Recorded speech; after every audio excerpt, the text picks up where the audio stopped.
lot of tea, okay? A lot of experience. She's been through a lot throughout her relationship with Lo.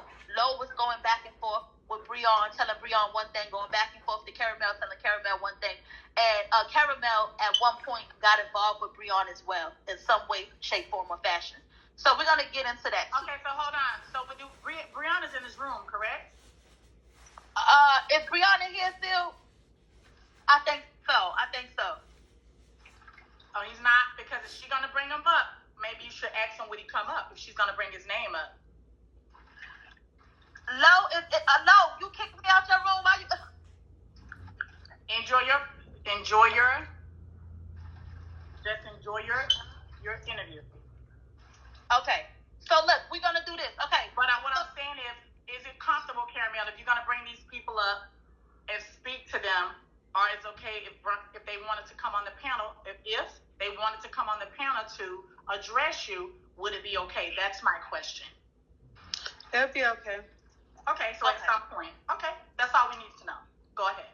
I am not going to call you Lo, bitch. Fuck you. Okay. So, Caramel, how did you meet Lo? How did you and Lo meet? I met Lo from Lo exposing me, actually. Lo exposed me. Me and Pastor P, we had beef. And Pastor P ended up exposing me. And Lo ended up taking her ass on her Twitter and exposing me. So that's what kind of brought my attention, because I'm like, okay, I told her once, to take my pictures down, and she wouldn't take it down. So I'm like, okay, well, this bitch must like me. You feel what I'm saying? So that's what made me, for some weird way, that's what made me slid in her inbox. I'm going to tell the truth. So you're saying she exposed you, right? Put you on front. Yes. And from that triggered you to want to speak with her, that intrigued you to want to speak with her? Yes, because I'm like, okay, if I'm asking you to take my picture down, which is my nude photos of me being naked, you know what I'm saying? Why wouldn't you take it down unless you must like what you see? Gotcha. So was that a comment that you made to her? You must like what you see? Well, no, that's not how I came at her. You know what I'm saying? Because I'm not going to lie. It wasn't more so of her writing me. It's me coming to her. You feel what I'm saying? But when she responded back to me, I already knew I had the bitch right then and there. I'm just going to be real. And explain that you already had her. Explain that. Like, had her is like, she already, like, here, I already got her attention. Okay. So once you said you got her attention, at some point Lo responded back to you, correct? Yes, I did. Yes, she did. All right. And when Lo responded back to you, what was the response? The response was, send me your Facebook, your Instagram, your Twitter, and everything else. And in response, did you do that? Yes, I sent her my Facebook, but I didn't send her my Twitter. We was talking on Instagram, so obviously she had the Instagram. So yeah. So give us that initial first conversation. Now you have her Facebook, whatever. Now tell us about the conversation. Thank you, everybody. I appreciate you all. Talk about that first initial conversation, please. Okay, so the first initial conversation came as when I ended up sending, because she said she wanted to see all of me, and I ended up sending her, photos or whatever like that. And she ended up connecting some of the photos that I sent her back to the photos that she had posted on Twitter. You get what I'm saying? Uh-huh. So she was like, she was like this. She was like, go get Pastor P and tell Pastor P, I want to know if you and Pastor P been fucking around with each other. So me personally, I'm not gonna lie, I don't fuck with him. I don't like him. He exposed me. He made me feel like I was a nobody on here. You know what I'm saying? So how did he expose you? Explain expose. He exposed me by just putting out everything of me, like all my news, everything, like. And were these news that you sent of him or that someone gave him? No, I sent it to him. So, did you send it to him because you were in a relationship with him? You were what made you send him? No, we was never in a relationship. He, like, okay, I slid in his inbox, and I had wrote him, and I had told him, I was just like, damn, you're fine. You know what I'm saying? One second, Caramel, I'm sorry. Everybody, please respect everybody on this panel right now. Please, keep it cute in the comments. Please respect everybody on this panel, y'all. Please. Yeah, opinions are respected, but the disrespect isn't. So opinions are we will respect your opinion, but don't get too disrespectful. You get what I'm saying? Yes. Okay. Like insults are not opinions. You're insulting, okay? But be open with your opinion. Go ahead. Yes. Okay. So, anyways, me and him, we end up getting into it or whatever. He ended up exposing my nudes, and he ended up putting me out. So I had basically pleaded with him, and I had told him, just like how I be pleading with these other bitches on here, and somehow they just put me out. So he came on here with the drama because we was talking on the Facebook, me and Keith, and somehow he got my, you know what I'm saying? He was like, "Oh, bitch, I'm finna make you a celebrity now, ho." And that's when he put out my news. Wow. Why? Yeah, you said y'all got into it? Yeah, we had got into it. Why? Over what? Because of the Quaisha girl. Okay, so what happened with that situation? About Quaisha? Yeah. That was my ex-best friend, and we had just got into it. And I don't know who that girl is, but yeah, come on, we can hear it. I'm sorry. We end up getting into it or whatever, and she ended up exposing, the messages about me and Keith, and that's what made him get on here and expose me, because he thought I had something to do with it. Okay.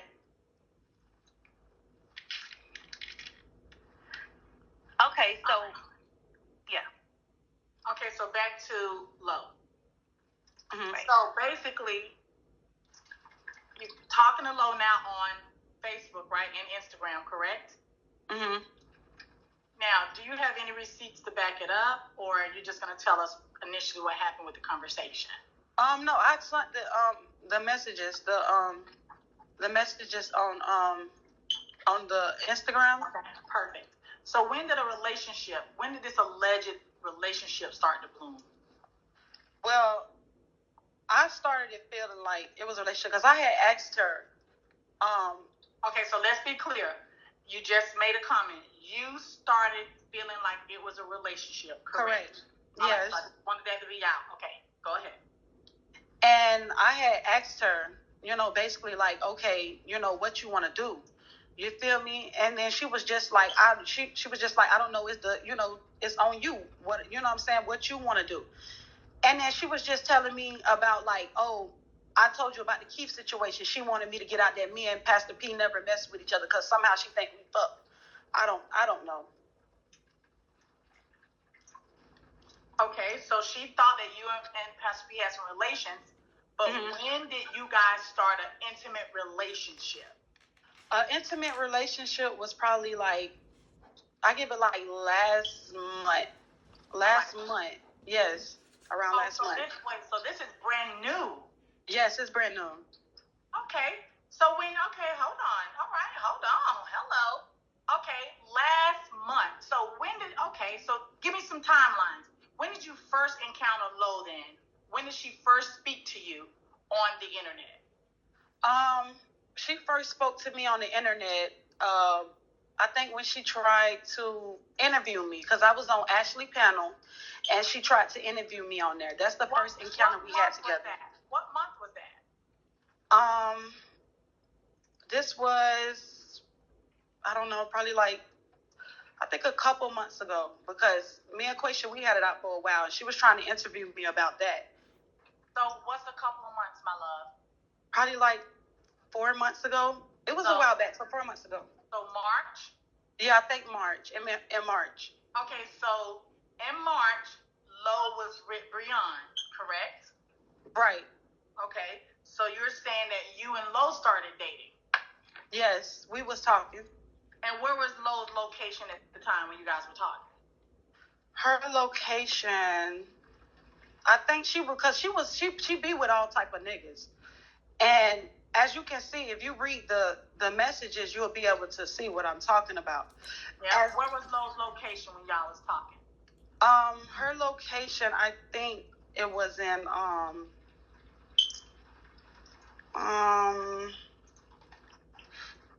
I'm not sure. Pass on that. I'm not sure. Okay, pass on that question. All right, so what did Lo tell you that made you know that you and Lo is now dating?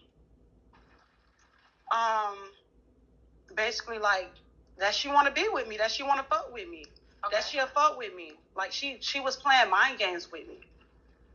She'll tell you. Yeah, she has openly admitted to playing mind games with Caramel. But, right? So Caramel, you guys were are you saying you guys were in a relationship, right? Yes, we was. Okay. Lo is all right. So have you guys said that y'all was girlfriend and boyfriend? So y'all were girlfriend and boyfriend, right? I mean, girlfriend and girlfriend. Sorry, girlfriend and girlfriend, right? Mhm. Okay. So did y'all ever have sexual intercourse together? No, we didn't. We never hunched. We never even saw each other in person. No.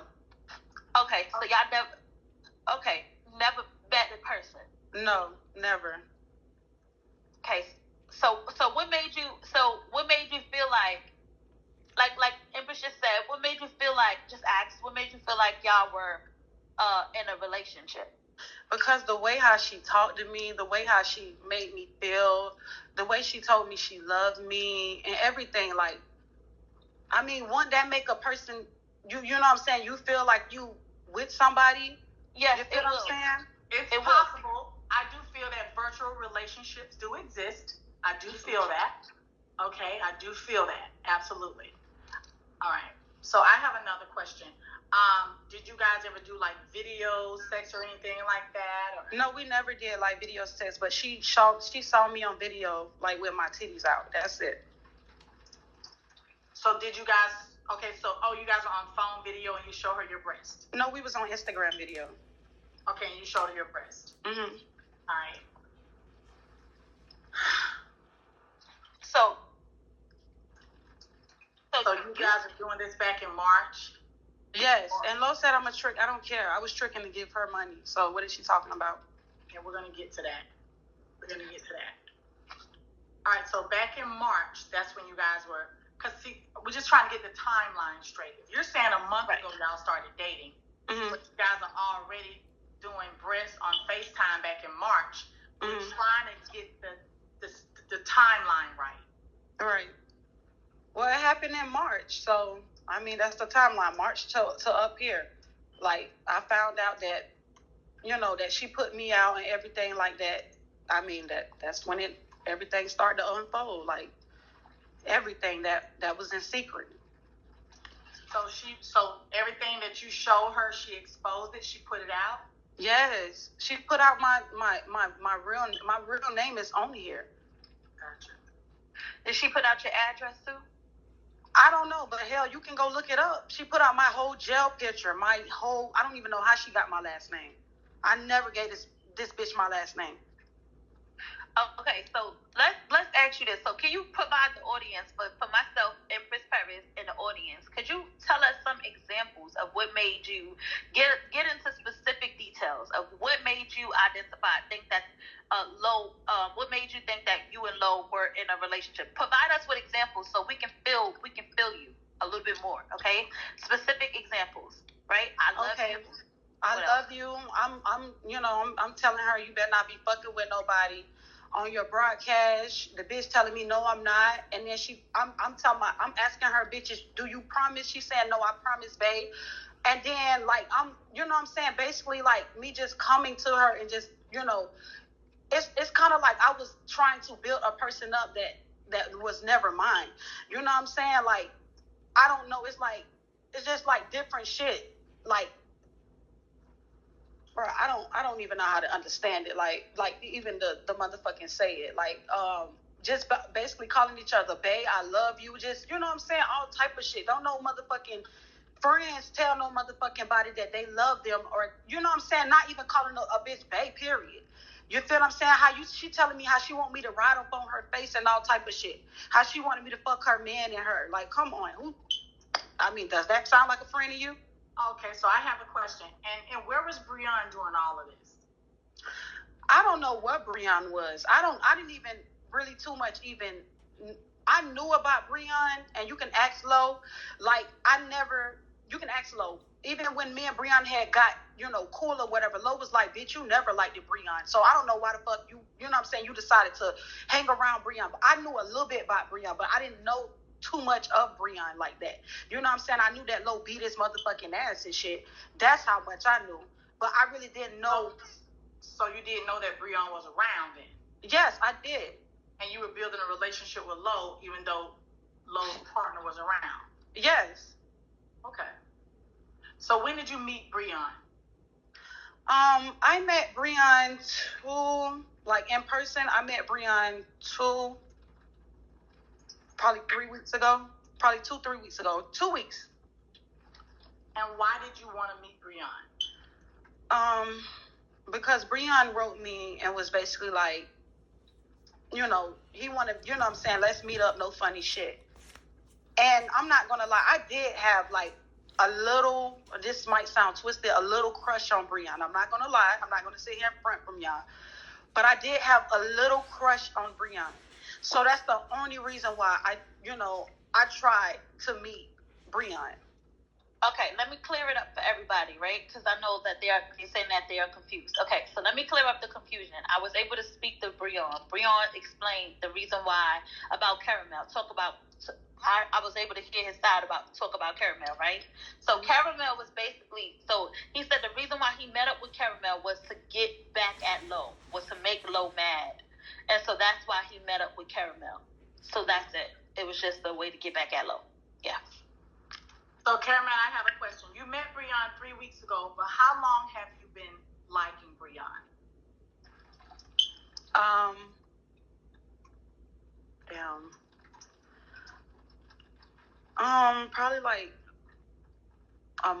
Probably like a month ago. I've been watching Brionne, so I just never really said nothing to him, but I've been watching him, and it's like, okay, every time, it's just, I don't know, I just been watching him, so I've been watching him. Okay, so you were dating Lo, which was Brionne's partner. Mm-hmm. And then when Lo cut you off completely, you started liking Brionne. Yes. So you didn't like them both at the same time, correct? No, not really. What does not really mean? I mean, not really means that I liked Brionne, and I still had a little feelings for Lo. You know what I'm saying? Like I like Lo. So you did like them both at the same time? Yeah, might as well say yeah. All right. So what was you expecting out of Brionne now? So now you like Brionne, and somehow you get Brionne's number. So how did you get Brionne's number? Brionne asked me for my number on Instagram. All right, and when Brionne reached out to you, you just mentioned, he said something about let's just meet up, no cap or no drama. What did he say? He was like, let's meet up, no funny shit. Okay, so what does no funny-ish means? What does that mean? What's no funny shit means nothing on no bullshit. Okay. Mm. All right, so you agree? I agree. All right, so go ahead and tell us about that initial meetup with you and Brionne. Okay, so it went from us starting over the phone, and because I didn't want to go pick Brionne up because Brionne was like 45 minutes away from me. And, that was a drive, you know what I'm saying? And me driving, I'm a scared driver. I don't really like driving just because of, this shit right here. So we end up was finna go do a lift, but a lift from here to my house, it was I think $60-some. Like, that shit was high as fuck. So what had happened was Brionne ended up calling the lift, and you know how you can switch the lift from a closer location? and then you can take the lift, and then you can switch the location once you get inside the lift. That's what he tried to do, but the driver wouldn't take him. So that's why I end up going to pick Brionne up. Like, I literally had to, go pick Brionne up. So I guess Brionne didn't have the money for the lift, because when he tried to, take the lift to my house, it said decline. So I went and I put money in my gas tank and went all the way over there and picked Brionne up. Now, I brought my uncle with me because, like I said, me and Brionne, we didn't like each other. You know what I'm saying? So I already thought it was some funny shit. I thought Brionne was going to jump me or some, crazy shit like that. So I ended up bringing my uncle with me. So at first, Brionne didn't want to get in the car because Brionne saw my uncle, and Brionne was like, who is that? You feel me? And I, basically let her know that she was good. That was my uncle. So Brionne get in the car, you know what I'm saying? We on the way back, we smoking. You feel me? And Brionne drinks off my uncle. Now, my uncle, he does not brush his teeth or he does not take a bath. You feel me? And Brionne took the damn bottle and drank off my uncle. Okay? So, Brionne drinking off my uncle. That's what I'm saying. How is Brionne pregnant when he was just drinking with me? You feel what I'm saying? So, on our way back, or whatever, we driving. I'm trying to do the dash on trying to get home. So we go stop at a gas station. It was one of low admins on here because we had ended up calling one of low admins or whatever. I think it was Katie, the girl Katie, whatever her name is. And she ended up talking to Brionne, and she was like, basically like, y'all do y'all, what I'm saying? Y'all have fun, and basically that was it. So my uncle get in the car or whatever, because my uncle went to go buy us a black and mild, because Brionne didn't have no money to, buy him no blacks or no blunts, because I had to buy the blunts in a black. So let me ask this question. Mm-hmm. The comments definitely want to know, if Brionne did drink from a bottle, you never said, no, Brionne, don't drink. You don't need anything to drink. You never try to stop him from drinking from a bottle, because I've seen people drink from bottles together. I've seen that. But what I'm going to stop Brionne from drinking from a bottle from? The same reason you're saying Brionne drunk from a bottle and your uncle is nasty. Oh, well, why would he drink from a bottle from a person he don't know? Okay. So we'll let you have that one. All right. So you're saying that Brionne got in the car with no money. Yes, he did. Got in the car with no money. But I have a question. Yes, go ahead. Sorry. Okay. But you felt it was okay to still flip the bill for him. I didn't flip the bill. I only paid, out of my pocket, it was only $20 out of my pocket. So okay, so yes, I'm sorry, I have a question. Okay, so, I know he jumped, so did that day when you and Brionne meet up, did you want to have sex with Brionne at that time? Let's keep it real, 100% real. I know you're upset, but can we still keep it real? Yeah, I wanted to fuck. I'm not gonna lie. Okay. All right. Okay. So if you were gonna do that, what happened with your uncle? So what were you gonna do with your uncle? I don't know what the fuck we was gonna do with her uncle. I want to put my mouth on her. I was gonna eat her. That's it. I mean, y'all got the messages. Y'all just look at the messages and see. I know we got the messages, but the comments don't have them, my love. So we know what we saw. We know what we read, but we're trying to let the comments get the commentary as well. Do you understand that? We can't just sit here and read messages all day in the comments. They want to hear from you. You're the guest speaker today. They do want to hear from you. So what we do is take the information you gave us, we read it, right? We validate it, right? And now we're bringing it back to you so that you now can outsource it. Okay? All right. Yes. All right. So we're just going to ask questions. Not that it's going to be too easy or it's going to be too hard, but you offered this to Drama, and now we're here today. All right, my love? So this is right. Okay. Now I need to ask Brionne. Brionne, are you comfortable with coming up if you want to come up at some point? Are you comfortable with coming up, Brionne, at any time?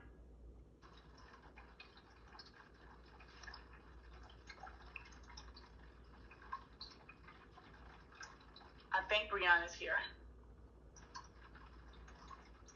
I saw him anyway. Okay, he probably ran out again. All right, so let's get back in into it. So Drama asked you a question, did you want to have sex with Brionne?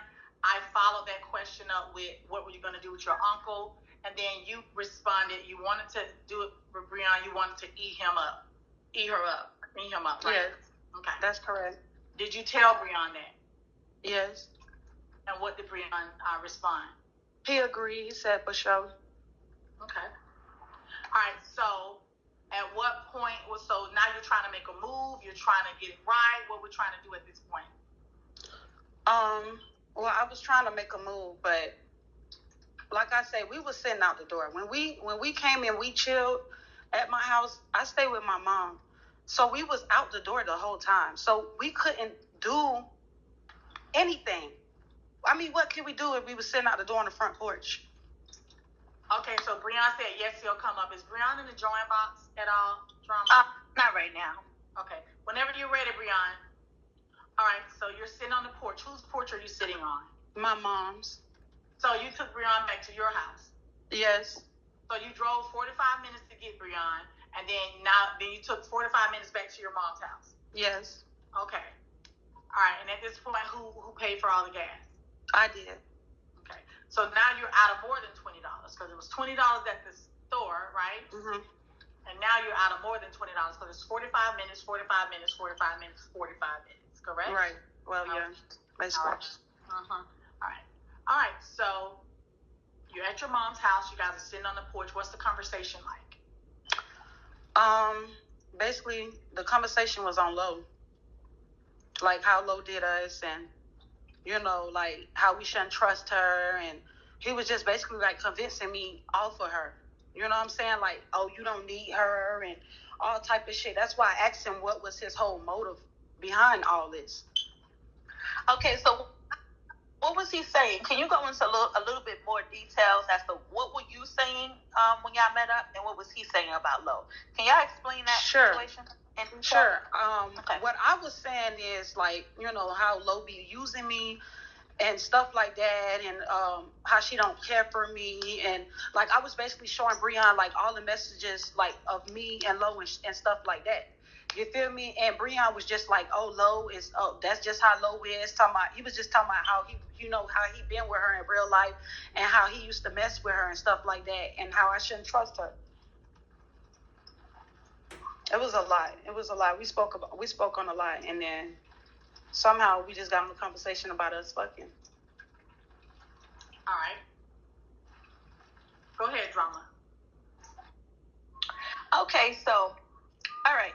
So at one point, I remember coming, okay, so you guys, all right. So at one point, I remember coming in your live and you saying that Lo showed a video of Lo was having sexual intercourse with someone. Was that true? Yes.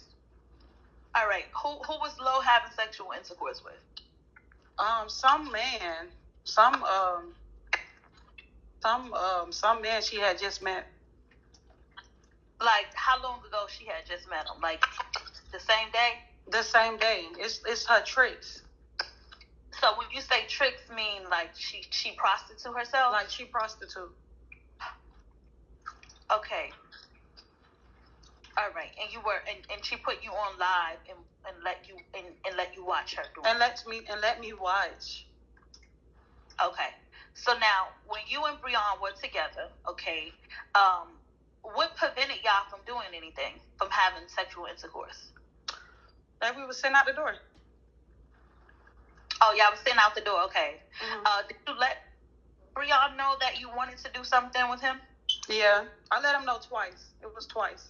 What he said? Yeah, he was basically going along with it. He just basically said yeah. Okay. All right.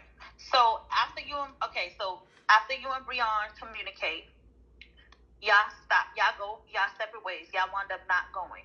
Okay. So you said the fact that y'all was outside. Couldn't y'all go inside the house though? No, because my mom don't let people inside the house like that. Like if my mom don't know you, she's not gonna let you inside her house. Right. Okay. Okay, that's it.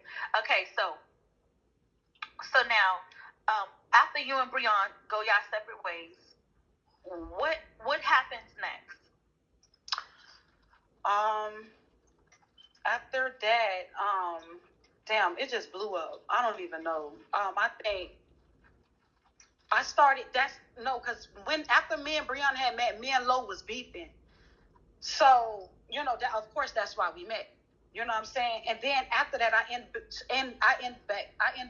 up going back to Lo, like end up talking back to Lo. And Brionne felt some type of way because he basically wrote me and was like, oh, now you back over here talking to this hoe.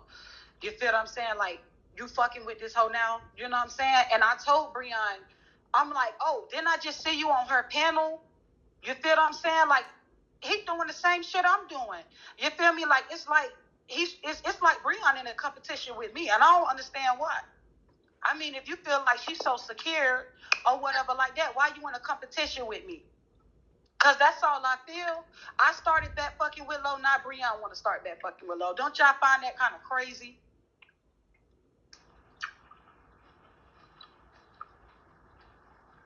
What is Willow?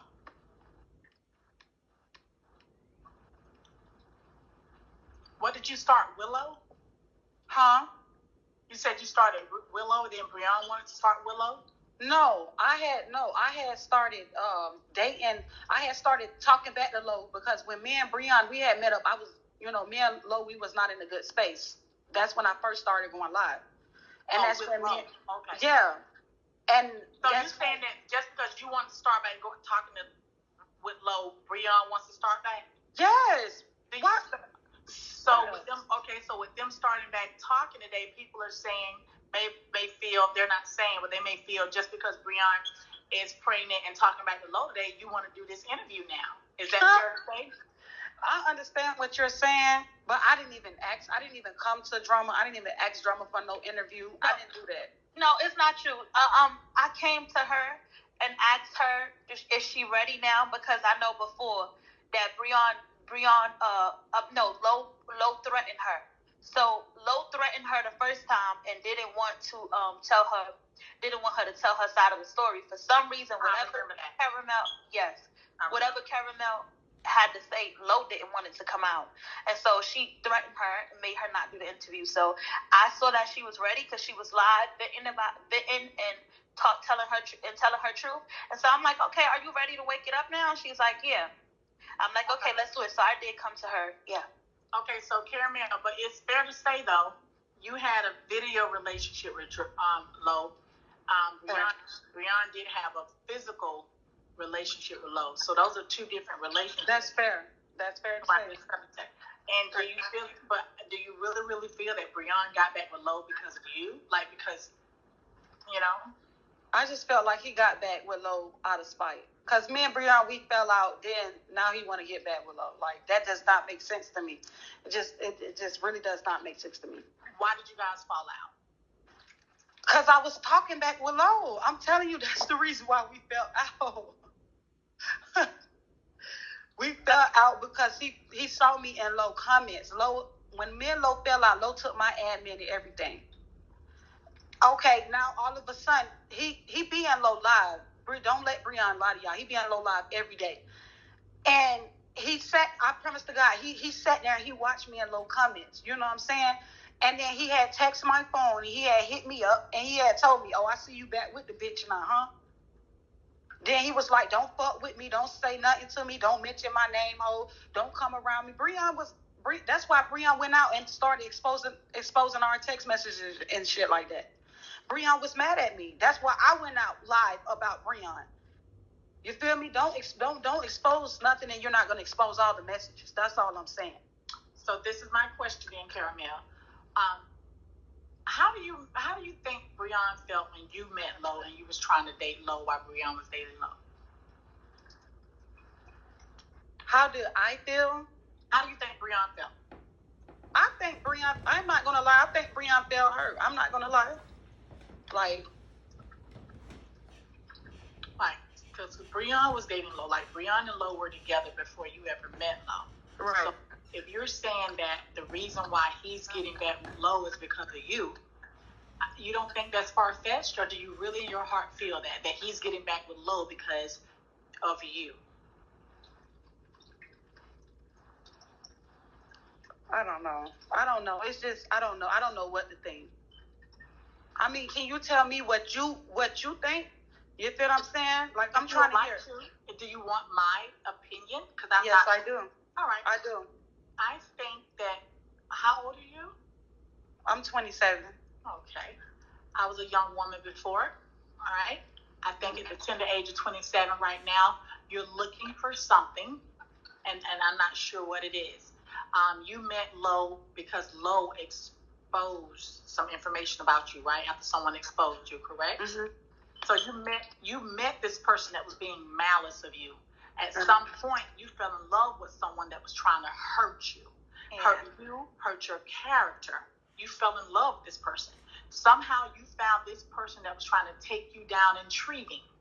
This person started maneuvering things for you, basically saying, do this, do that, do this, and you was like, okay.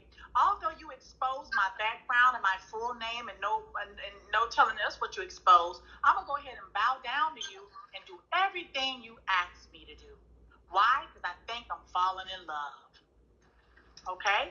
So now you're in love. This person is telling you all this weird stuff. And not only that, now you're selling your body to make money to send to Lo. Did you sell your body to make money to send to Lo? I did. Okay. So now you're selling your body, making money to send it to Lo. Lo still has never seen you, has never sensed for you, has never touched you physically, but for some reason have a very, very strong mental hold on you. Not only that, you're dating Lo, and Lo is sleeping by Brionne every single night in another state. But you're dating Lo. And you're still selling your body, and you're still letting him tell you you love him and he loves you. You guys are on video chat. You're showing your breasts and your body parts, and you're in love with somebody that you've never met, somebody that exposed all of your personal information, somebody that sleeps next to another person every night. And not only that, with somebody that showed you that they go out and sell their body to make money. But they never sent you none of their money when they went out to sell their body. Did Lo ever send you money when Lo sold his body? No. Okay, but you sold your body and sent Lo all of your money. Okay?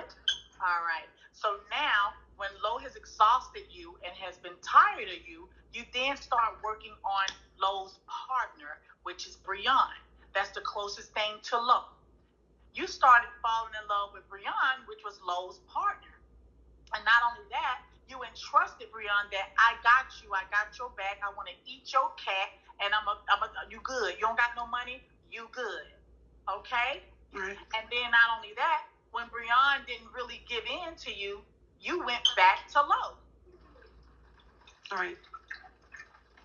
So that's my opinion on it. I feel as though this is a lot. This is a lot. And somebody like me, I can only understand a portion of it because I've never experienced so much. I have experienced portions of it, though. I've had a man to manipulate me as well, but just for a portion.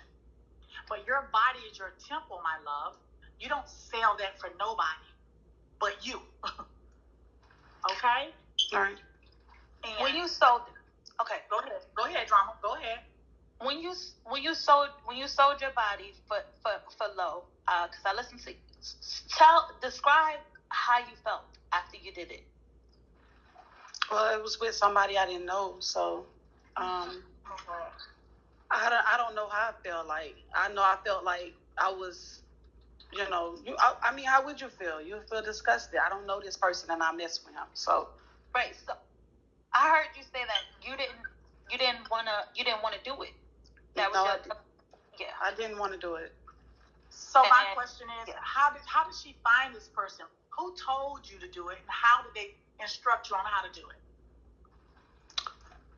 Well, I already know what to do. Lo was just rushing me that day, out of some money because she was with somebody. It was that dude that was on her live who she had ended up, the car ended up giving out on the side of the highway. She was with him. And that day she was rushing me. Like, she kept rushing me. She was like, I don't give a fuck what you're doing. You need to, I need money right now. And, like I thought she was lying about her and Poppy being stranded on the, on the side of the highway. I thought she was lying until she went live. But I end up, hustling up some money, saying, to get her some money or whatever. And I had ended up hustling up some money, meaning when you did the trade. Yes. Yes. And how much did you get for that? I got $450 for it. $450? Mhm. And what all did you have to do? I sucked and I fucked. Okay. Now, did you guys get a hotel room? Yes, we got a hotel. He paid for it? Yes, he paid for it. And did you give him a price before you went in the room? No, he just gave me the money. So he gave you $450 straight up? He gave me $450 straight up. He was an older dude. Like, he was like 56, 57. Have you ever seen that gentleman again? No. Okay. Did you do it in the anal or just the vagina? It was just the vagina. Okay. So, after you give Lo the money, the $450, do you give her the whole amount? You give her the whole amount, or do you keep a portion for yourself? No, I kept a portion for myself because I was giving her money. Then I had to send her gifts on both of her pages, so I had to balance all that out. Okay, so you had been already giving Lo money in the past. Yes. Okay, and then you were also recharging pages to gift Lo. The gift Lo, I had her send that 3 boxes. So how much did you think overall you got to keep to yourself? Can you give us an estimate? Out of 400, I don't even lie, probably like 150, probably 150. So you gave Lo $300. Yes, because after that I had enough to buy me, like 2 packs of weed, that's $50 a piece, and a pack of blunts, and put some gas in my tank. Okay, so let's see this then. So you saw that was a quick come up. $450, all you had to do was do a little fellatio and have sex with someone. Did you do it again? I mean, I do it. Like, if I need something, I do it. Okay. Now, was that your first time doing it? No. Okay, so that gentleman that gave you the $450, that was not your first time? No, it was my first time with him, but it was not my first time doing it overall. Gotcha. Okay. Mm-hmm. Okay. Now, do you use protection, my love? Sometimes. Okay. Right. So, all right. So, after you give Cash App Lo the money, how do Lo treat you? Like, it's like she want more. It's like that's not enough. It's like she want more. Like, I've been sent her down with there all my money, and then I've been had her ass sent up there at 3 boxes almost every day, and she'll want more. Like, she'll want more. That's not enough. So $600 on an average a day? Yes, it's not enough. Go look over there on the other app where who's her top contributor. Go look how much I sent. We only love bingo. We don't know no other app. We just know this. Right. Okay, so this is my question. Did she ever promise that y'all were gonna meet up, you're gonna see each other, come fly? Only time she told me that she was gonna come see me is when she was gonna beat me up. She said she was gonna put her hands on me. And tell us about that. Explain that to us. Basically, we had got into it. We had got in an argument about money again, and I was in a tub. I didn't want to get out the tub. Like, she told me to get out the tub, and she got mad at me. And then she was like, she ended up Instagram videoing me or whatever and telling me like, oh, bitch, you got me fucked up. Just selling me out. You know what I'm saying? I can get another bitch just as quick. You know what I'm saying? I can cut your motherfucking ass off and stuff like that. But she, she made me feel like I was not shit, like at all. And I literally had to get out the tub and hustle up some more money, had to sell my ass again, and give her some more money. So, Carmel, again, we don't judge here. I know a lot of people may say, wow, there's a lot that Lo did, and it's a lot.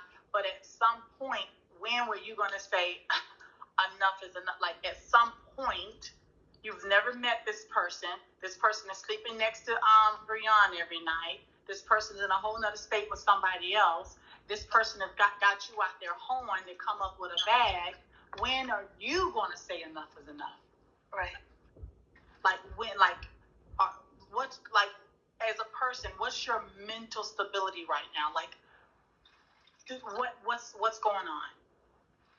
Well, I mean, I'm just used to people like treating me like any type of way. You feel me? Like when you only used to stuff, I mean, that's how you're going to want to be treated. You know what I'm saying? Like, I don't know. Like, I'm just used to certain things.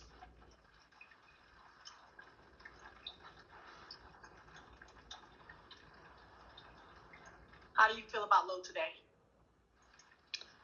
Honestly, do you love Lo right now at this moment? I do. I'm not going to lie, I do. And how do you feel about Brionne today, right now, at this very, very moment? I hate him. Okay. Now, do you hate Brionne because Brionne has a closer connection with Lo, or you just hate Brionne as an individual? I hate him because he have a closer connection with Lo. So did you find it odd then to start falling in love with Brionne? Did you find it odd at all? With the jealousy you have for Brionne, how did you turn that jealousy to love? Because at some point you started caring for Brionne. How did you flip that? Yeah. I flipped that because I knew that I really didn't have a real problem with him. Only real problem was Lo. You feel me? And once I felt like we moved her out the way, or thought we did, I just felt like, you know what I'm saying, that was the main problem of why we was really beefing. It really was not no beef between me and him. So you think somebody that can actually make you sell your body for them and give them $600 a day just gonna disappear? Did you really think that? No. I don't know. My heart just, I really, like, my heart is, I'm a really good person. Like, I have a really, really good heart. And I guess she just played on me, you know? But for how long? Like, I have a good heart too. A lot of us do, right? But at some point, when you allow Lo to do the things that took place in the beginning, then you guys had a break. Now you're with Brionne. You guys are sharing stories because you're both heartbroken, and then you allowed it again. Like, a good heart, okay, good heart, okay. We broke up because my heart was too good. But I'm gonna go back for a little bit more. I'm gonna go back just a little bit more. Lo didn't beat me hard enough. Lo just didn't spank me hard enough. I got a little more trick in me, so I can take care of Lo. Like, you gifting Lo down again. You're selling your body and making sure Lo is okay again. So, is this really a good heart? Like, is this really a good heart? I want you to think about it, Carmel. A good heart is picking up somebody and dusting them off. A good heart would be feeding somebody when they're hungry.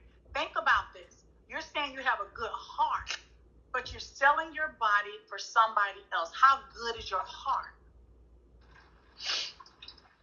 We can give her a break if she needs a break. Just relax and take a deep breath.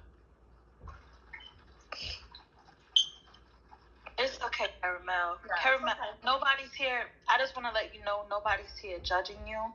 We just want you to, and that's not what we're doing at all.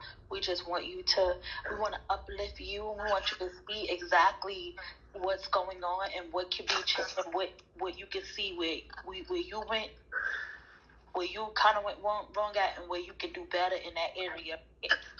So that's the point. That's why we identify in certain things for you to look at. And the thing is, these interviews are remember, I'm all on communication. And at some point, it may be an intervention. I don't want to make her feel worse, but you got to make her think a little bit. What has she been thinking? Because she's probably never had this moment of tears. She's thinking right now. She's having a moment to think. Okay? Alizé, I think Alizé wants to come up. All right. So, Carmel, relax, princess. And I'm going to ask you a question. Do you feel as though I'm being hard on you? I don't know. She doesn't know. So, but am I giving you an opportunity to think a little bit? Are you thinking just a little bit? Yeah. She's thinking, everyone. So I'm not being, so she's not feeling that I'm beating down on her. She's just, I'm giving her a moment to think. That's it. And sometimes when we think, we have a breakdown because we haven't thought about it before.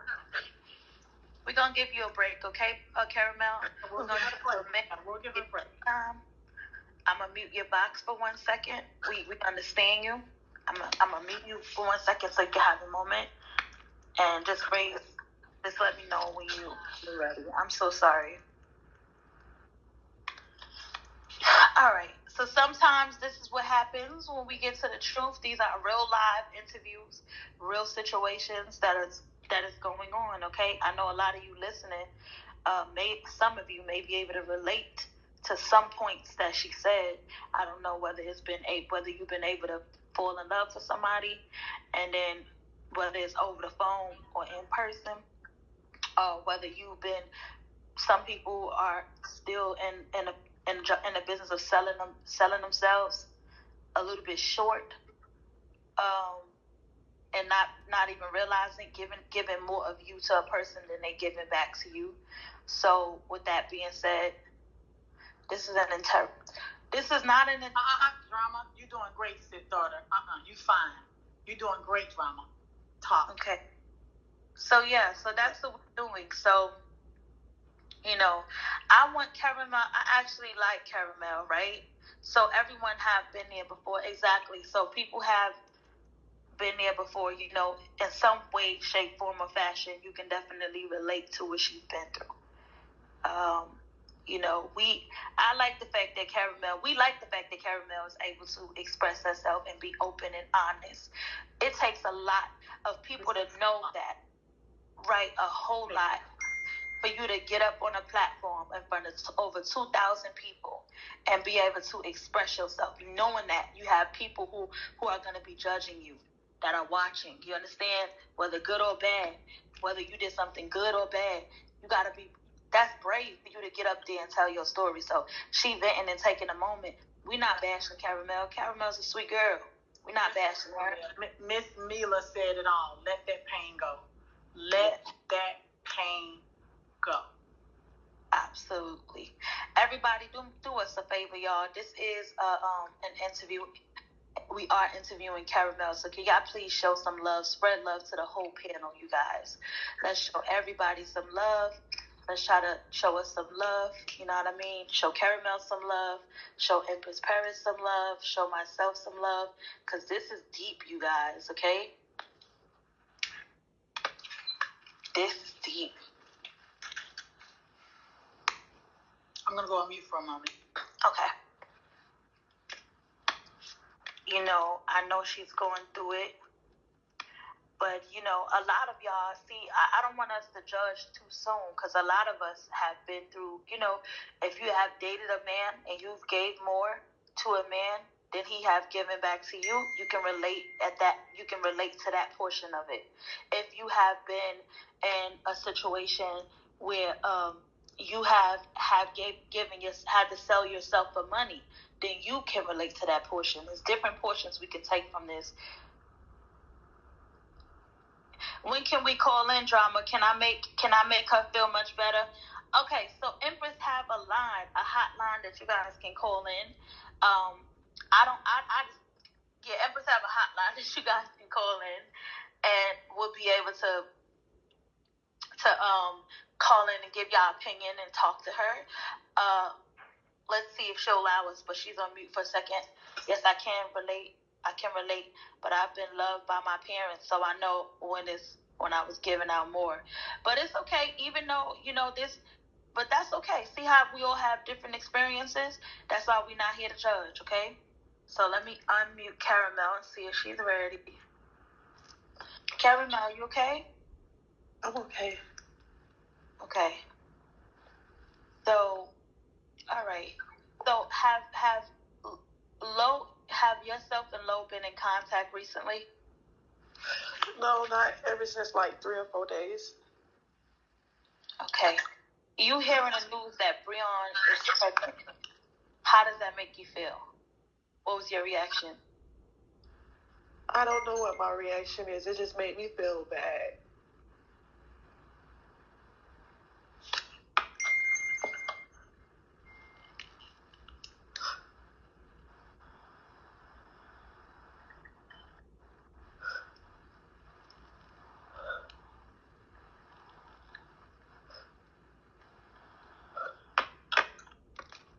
All right, I'm sorry, you guys. I'm back.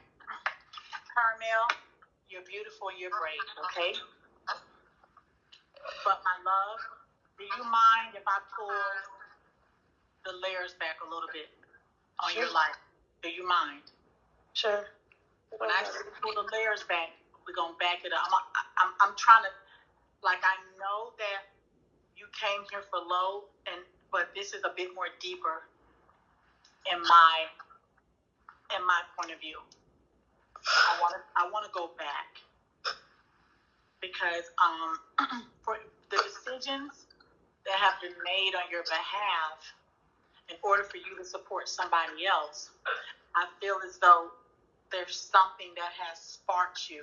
Somewhere along the way, something has possibly went wrong. All right? And I'm going to go back to your little younger. Are you okay? Do you see where I'm going at with this? Yeah. Okay. Do you mind? Are you comfortable? I'm comfortable. Okay. What happened to little Carmel? What happened to this little innocent girl that she had no control over? What happened to little Carmel?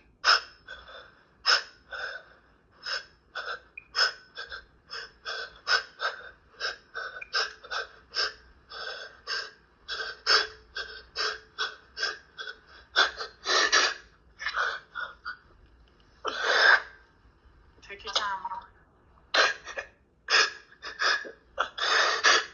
Now, Caramel, are you okay with this? Because I don't want the comments to think that I'm being cliquey. Are you okay, or do you want to relax? Do you want to stop right now, Jen? I'm okay. All right, please tell the comments that you're okay. I'm okay. Take your time. We're here for you. Comments say you're strong. They say they love you. Now, okay, so let me ask another question. Are you comfortable doing this online? So let me explain to you guys something about stuff like this. A lot of women, we done been through a lot as women. And the fact that we don't have a voice, and the fact that we never say a word. We've been through a lot. Do we have to continue to hide? Do we have to continue to hide stuff like this? Or can we try to help another sister? Because not only her, she won't be the only person getting the intervention. Somebody in the comments, some woman or two or three in the comments is going to be able to relate. Absolutely. So you guys got to look at it from that. Are we hurting her, or are we helping her and others? What's happening here? Okay, well, hold on, Unbothered Queen. Hold on. That's why it's up to her. We're not being bossy. I need y'all to listen. For the people that's judging right now, now this is for you. I need you to listen a little bit and take your emotions out of this. And you guys to listen, just a fact. Caramel,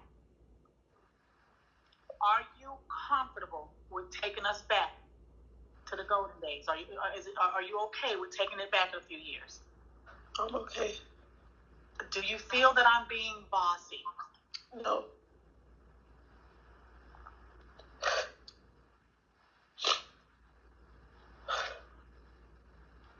Let me tell you something, guys. Caramel came here today to voice her opinion about Lo, correct? But there's a bigger issue here. Do I continue to let her just dwell on Lo and what Lo did to her and the fact that she still loved Lo, or do I try to reach out to her? There's a cry here. A lot of you guys can't hear it because we hear different. I see things different from you. I hear things different. When I see a young lady moving like this, there's something going on here. I had to take a whole break. I had to close my camera for a minute.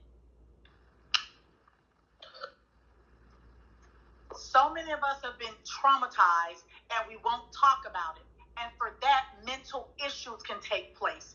When somebody traumatizes you and you choose to keep it closed in and you carry this burden, who are you as a woman? You can't even produce properly. You can't grow properly. You can't be stimulated properly because of this dark, dark, dark secret that you're holding on to. We don't know what her secret is. That's why I asked permission. Can I dive in a little bit? Can I touch you, my sister? Can I touch you a little bit? Can we have a conversation? Yeah. I bet right now if I ask you guys, how many of you guys have been traumatized by something you had no control over? It's going to be a lot of me's in that comment. A lot of me's. But the fact some of you ladies can't relate to it, you think it's a problem. Just because you don't relate to it, you feel as though I'm doing her a disservice. But if you haven't walked into a young lady's footsteps that have been traumatized, something has been taken from them that they had no control over, then you don't really have a say-so. I moved in very slowly. I asked for her permission, and I'm asking again before we start back again. I want her to breathe. I want her to relax, but we need her consent on this. If you're uncomfortable, I need you to say a prayer. If your prayers are valid, and then you can exit stage left. And that's on that. Caramel, how are you feeling? I'm feeling okay. Good. Are you ready, my dear? I'm ready. Are you comfortable with doing it right now on this panel? Yes. Thank you for your permission.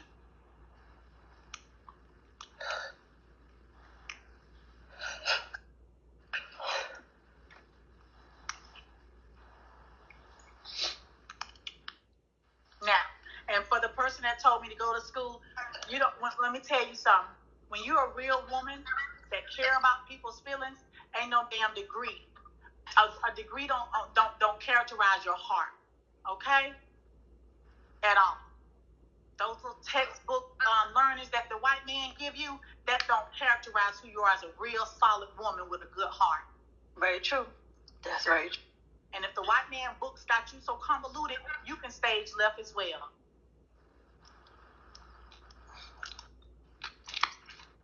You don't know me. You think you do.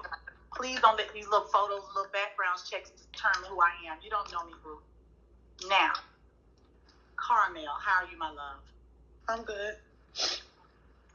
All right. So, where did you grow up?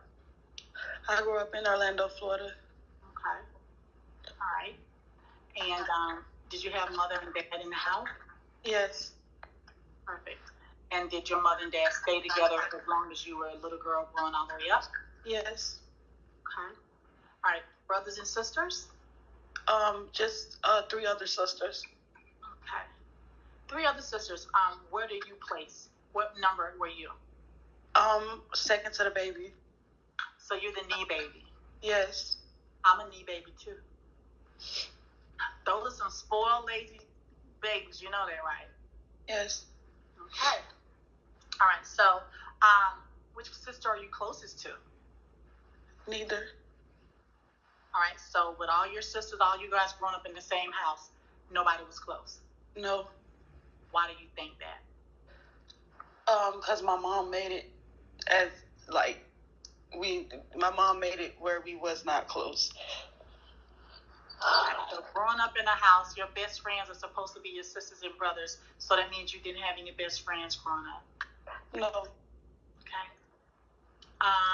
Did you guys eat together? Did you talk at all? Did you live in the same house? We all stayed in the same house, but my other 2 sisters, they moved out. And why did they move out? Because so much stuff was going on at the house.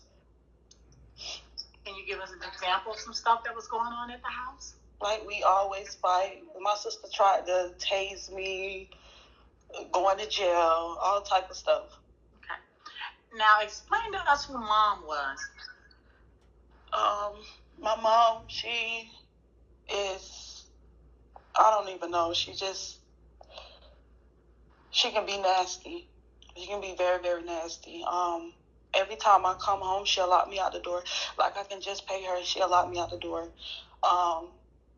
When I was pregnant, she kicked me out when I was pregnant. I ended up losing my baby because of stress. I was 9 months pregnant. I lost my child. The autopsy report said everything was unremarkable. So it was nothing wrong with my baby.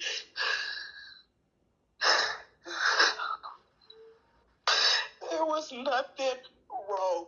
Everything, if you know how to read an autopsy report, it said everything was unremarkable. So that means nothing was wrong. I'm so sorry that you. We're so sorry. Take your time, my love. Relax. We'll wait on you.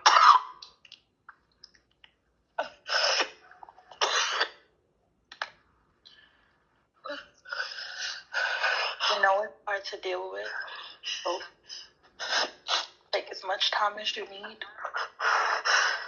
I don't understand. I don't understand. I don't understand. But just before that, somebody had kidnapped me. This man I had met up with, he kidnapped me. I had met up with his friend, and they had told me this what started me from, like, selling my body and, like, stuff like that. Before we get to that story, just give me 1 second. Just give me 1 second, because like Empress said, we want to peel back, right? So you had mentioned something when Empress told you, asked you to describe the relationship with your mom. You had mentioned that you had just paid your mom, and your mom locked you out of the house. Mm-hmm. So I'm trying to relate the behavior with handing Lo money, right? Mm-hmm. And paying for her love, right? So you had to pay your mom. So what were you giving your mom money for? I give my mom money to stay here. I pay her for rent. So she needed. How old were you at the time when you were paying your mom to stay there? Well, when I had lost my child, they put me on disability or whatever, because they felt like as if I was a threat to myself. Yeah.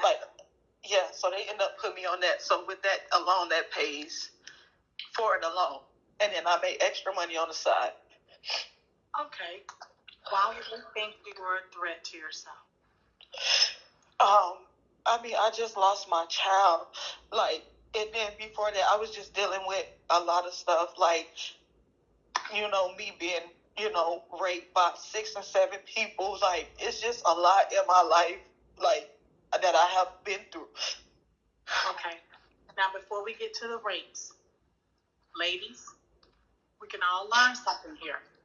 That's what I'm saying. Everybody's story is everybody's story. As women, we connect, right? It's always a learning experience. It has to be. Life has to be a learning experience. Okay? No matter who the teacher is. Okay? The comment says, sorry, my love, and they're praying for you in the comments, okay? Thank you guys so much. Just want to tell you we love you, and we're sorry that you had to experience this.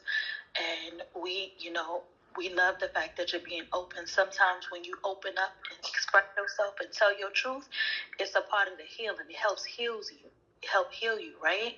So it's a great relief for you. Right. How are you feeling right now, Caramel? I'm feeling okay. Relax. We're definitely sorry you had to go through this. I want to ask about your mother.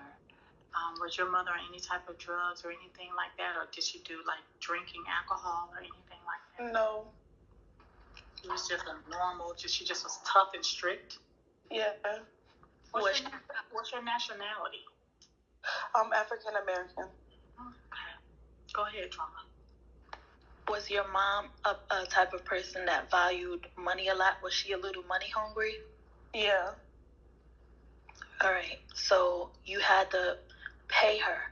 Now, when I asked you your age at the time when she had you, did you find yourself having to pay for your mom? Did you ever feel like you was paying for your mom love at any point in your life? Yeah, because whenever I don't give her no money, she always mad. But when I give her some money, she be the happiest thing. So guys, now listen to this.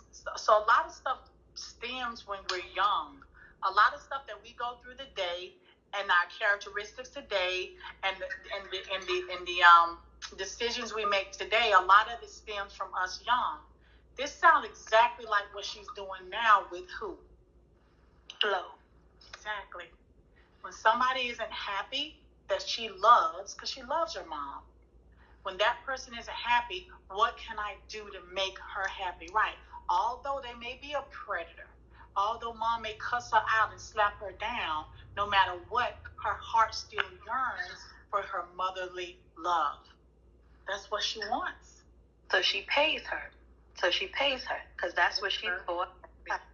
Just for that little moment, just for that little small moment, bracket of love and happiness, she'll pay for it. So Caramel, we're going to back it up a little bit more because you already know that we definitely want to talk about the rates. Okay. Okay. Now, how many times have you been raped? Probably like 4 or 5 times. Okay. Now, these rapes, were they any family members at the time, or were they all people outside the house? Some of them was outside, and a couple was family members. Okay. So let's go into the family members. Well, no, let's go to the first time. The very first time it happened, and how old were you? It started when I was 17. I was kidnapped. I was walking down the road or whatever, and I end up meeting up with this boy earlier because I used to sell weed, and I end up meeting up with this boy or whatever, and he was basically telling me like, oh yeah, I want to hang out with you. It was all a setup. He set me up. And he was basically like, oh, I want to hang out with you. I want to get to know you and stuff like that. And me being 17-year-old, not thinking, what's the possible of what can go on in my life. You know what I'm saying? I end up, okay, that night, because I was staying with my cousin. Me and my mom, we had just got into it. My mom had called a boy in the house. So when she called a boy in the house, she ended up kicking me out, and I ended up going to stay with my cousin. Can I say something for 1 second, y'all? Mm-hmm. Now, for some of the few people in the comments, for what I gather, Carmel, you've spoken about some of this stuff before live, correct? Yes. So she has spoken about some of this stuff before, you guys. So she's okay. She has spoken about some of it before. So there are people on the app that knows that she's been raped and she's went through a lot of different things. Because I know I Am Winning supports me wholeheartedly. So I just want to let I'm Winning know that I'm good, that we good. So I won't be doing this to hurt her. I'm Winning so she supports me. Okay? All right, go ahead. So you were walking down the road. You used to sell weed, and you meet this boy. I meet the boy or whatever, and okay, he started telling me, how much he want to hang out with me and how much I was pretty and stuff like that. So not knowing that it was a setup, that the dude, he been looking for me because I had ended up running and leaving and coming back down here to Orlando because he ended up taking me to Virginia to sell my body. or whatever. So I end up leaving him and, getting away from him. And only by the grace of God that I had family in Virginia that stayed down there. So I ended up going with my uncle, and he sent me back to Orlando. But after that or whatever, I end up seeing the boy again at that night. And he ended up, it was a lot of dudes in the car because it was dark. And it was a lot of dudes in the car. So you know how you just look in the car and then you don't feel like right. And then you tell them no. You know what I'm saying? Why would you be picking me up with all these dudes in the car? Come back with, with just yourself.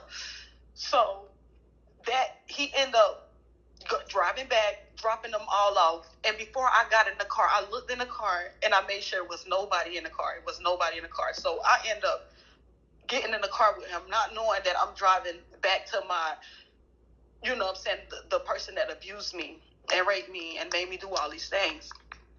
So on our way back, he was just talking to me. Like, he was telling me, like, oh, yeah, we're going to, drink, we're going to chill, we're going to have fun and stuff like that. So me not thinking, mind me, I'm 17 years old. I don't know, really that much. So I'm thinking, okay, we finna have fun, we finna chill, maybe, do other things if it, happening, because he was a good looking dude. And then he take me to this house, and then the first thing he do was he parked in a garage, and the garage led straight down. So I already knew something was going on, so the garage led straight down. And then next thing you know, I got out the car. Like, the first thing I did was got out the car. And then that's next thing you know how you have a door in the garage? That's when the dude come walking out. And he told me, oh, bitch, you thought I wasn't going to find you, huh? So yeah, he ended up beating me up, like, beating me up, and told me, like, he held the gun to my head and was telling me that I better, have sex with everybody in the house, or else he gonna kill me. So how many guys did you end up having sex with? Like 6 or 7.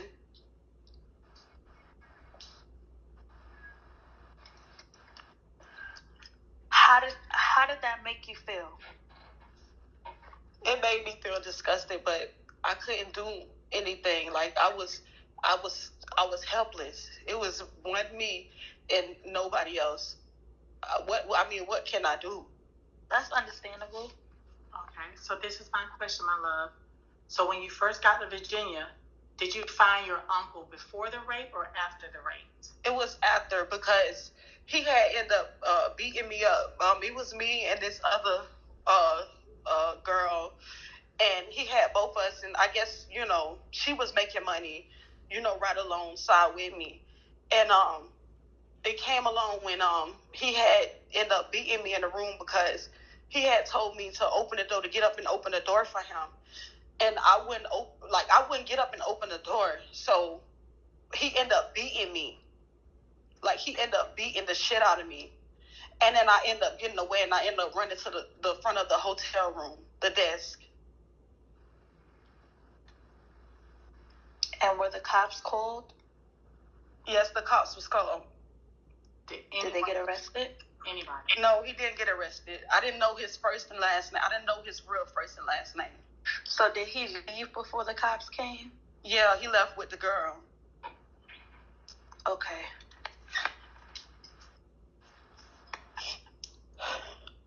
So you didn't get any justice? No. All right. So after you called the cops, were you rushed to the emergency room, and was a rape kit taken? No, they had took me to like this room, like this small room. I guess it's like inside of the police station. It's like this little small little room. I guess it's an interrogation room or something like that. And they was asking me questions about him, but I couldn't give them no information, because I don't come from Virginia. I don't know my way down there. So I wouldn't be able to give them no information about him, because I don't know him and I don't know Virginia like that. So this is my question. When he met you in Orlando, Mm-hmm. and you drove all the way to Virginia, at any given time did you think you needed to get out the car at a truck stop when you guys stopped to use the restroom? Well, there's no way he stopped literally that whole trip because we drove. That whole trip, I couldn't get out. We stopped one time to go get something to eat, and that was it. And then if I was going to run, he waited till we got far as hell to go. Where else I want to go? He took my phone. Right. He took everything. I didn't have no contact with nobody. I didn't have nothing. I didn't even have no shoes on my feet.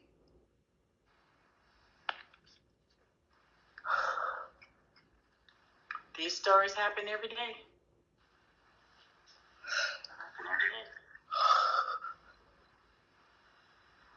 Yeah, it's true, Miss Kitty. That we're just asking a question. It's true. All right, so your uncle sent you back to Orlando. Yes. No, I don't think the guy. Okay, hold on. Let me make sure the comments understand. So the gentleman that you met that day walking down the street, how long had you known him? I didn't know him. I had just met him. You had just met him, you guys. Yes. Okay, so I just want y'all to hear clear because there's a lot going on, okay? So what happened was he took her from Orlando to Virginia, and he let about 6 guys rape her. That's what happened. That was the first time that she was ever raped. She was kidnapped and raped.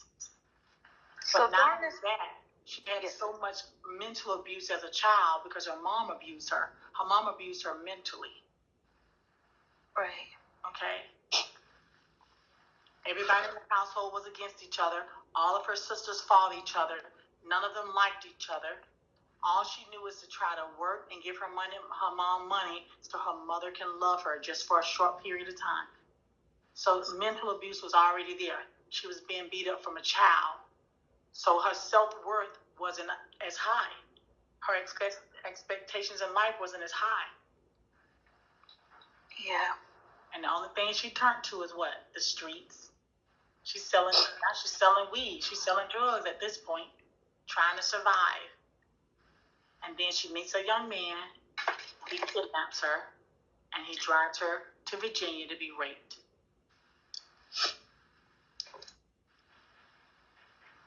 Right. During this process, when you were in the hospital and everything, at any point did you receive any type of help, like therapy, counseling, anything? No. Right. Okay. Under the law, they think that I'm crazy. Like they think that, well, they don't think that I'm crazy, but they know something is wrong with me. Like I am not the same person as I once was when I was a little child. I'm not that. My life has totally changed. Like I literally go to sleep and have nightmares, and it's about this shit that happens to me, and it's like this shit play out in reality. Like I had a nightmare before this accident came to pass, and then right before that I got into a fucking accident. It's like bad shit keep happening to me, and I have no control over it.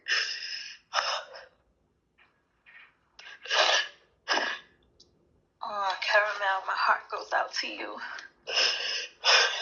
This happened when she was 17. How old are you now, 29?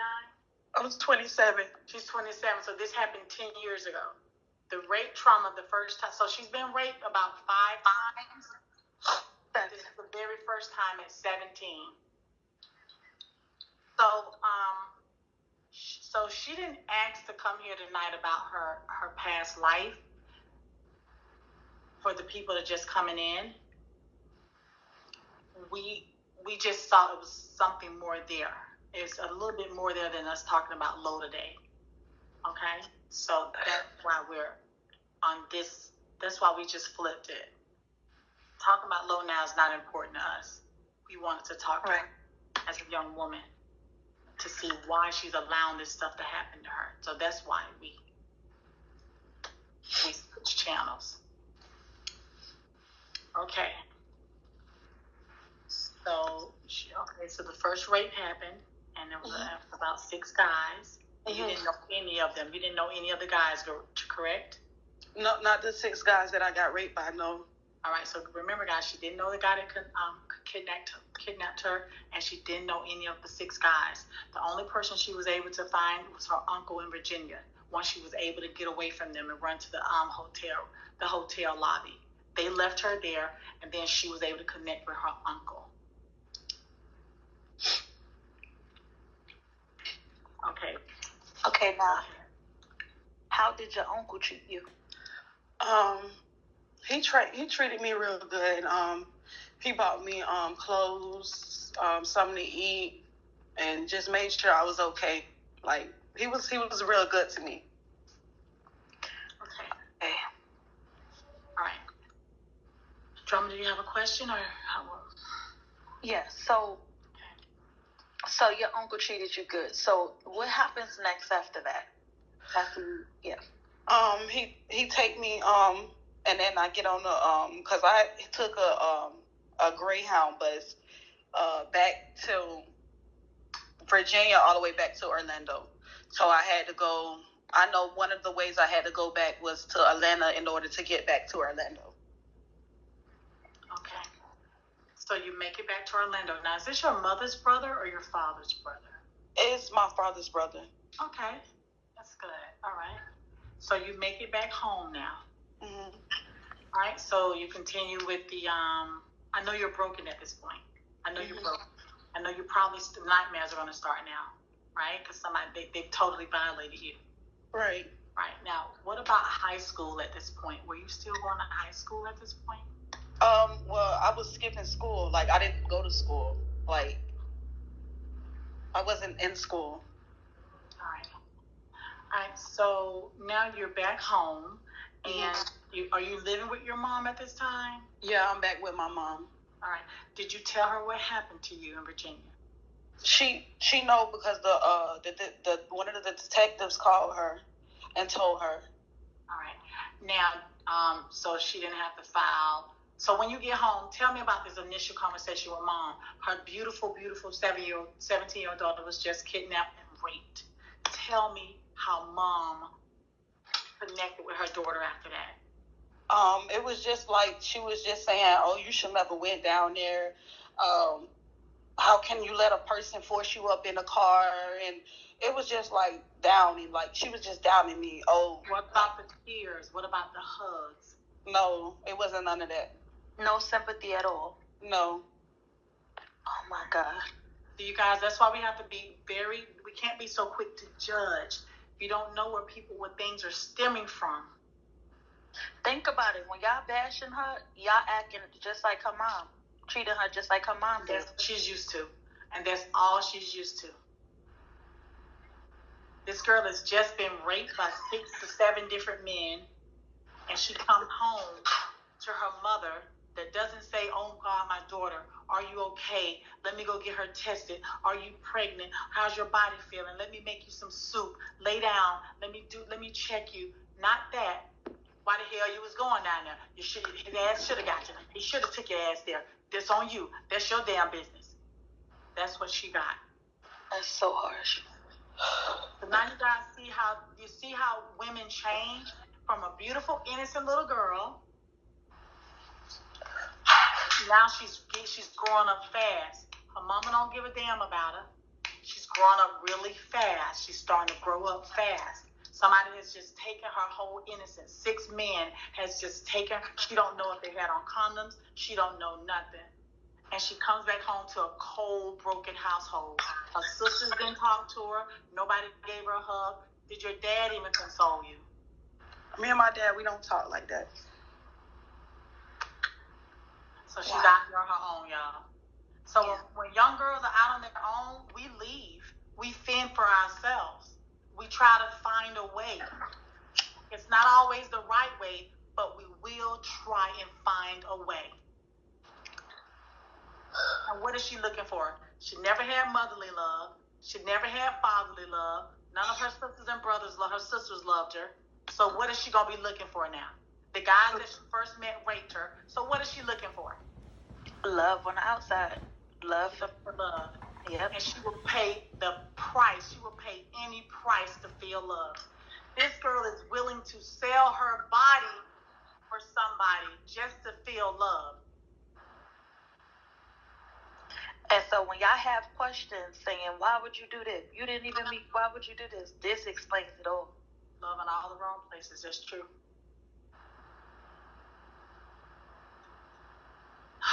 Okay, Caramel.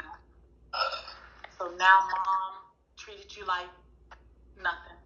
So Right. it's going on. Life is going on. Tell us about the second time when you were raped. My uncle, not my dad's side uncle, but my mom's side, my uncle. I used to go to church. Okay, now let me say this before you start. It's so funny. How many women in the comments have been raped by more than one person? How many more than once? How many women in the comments been raped more than once? Now this is the funny thing.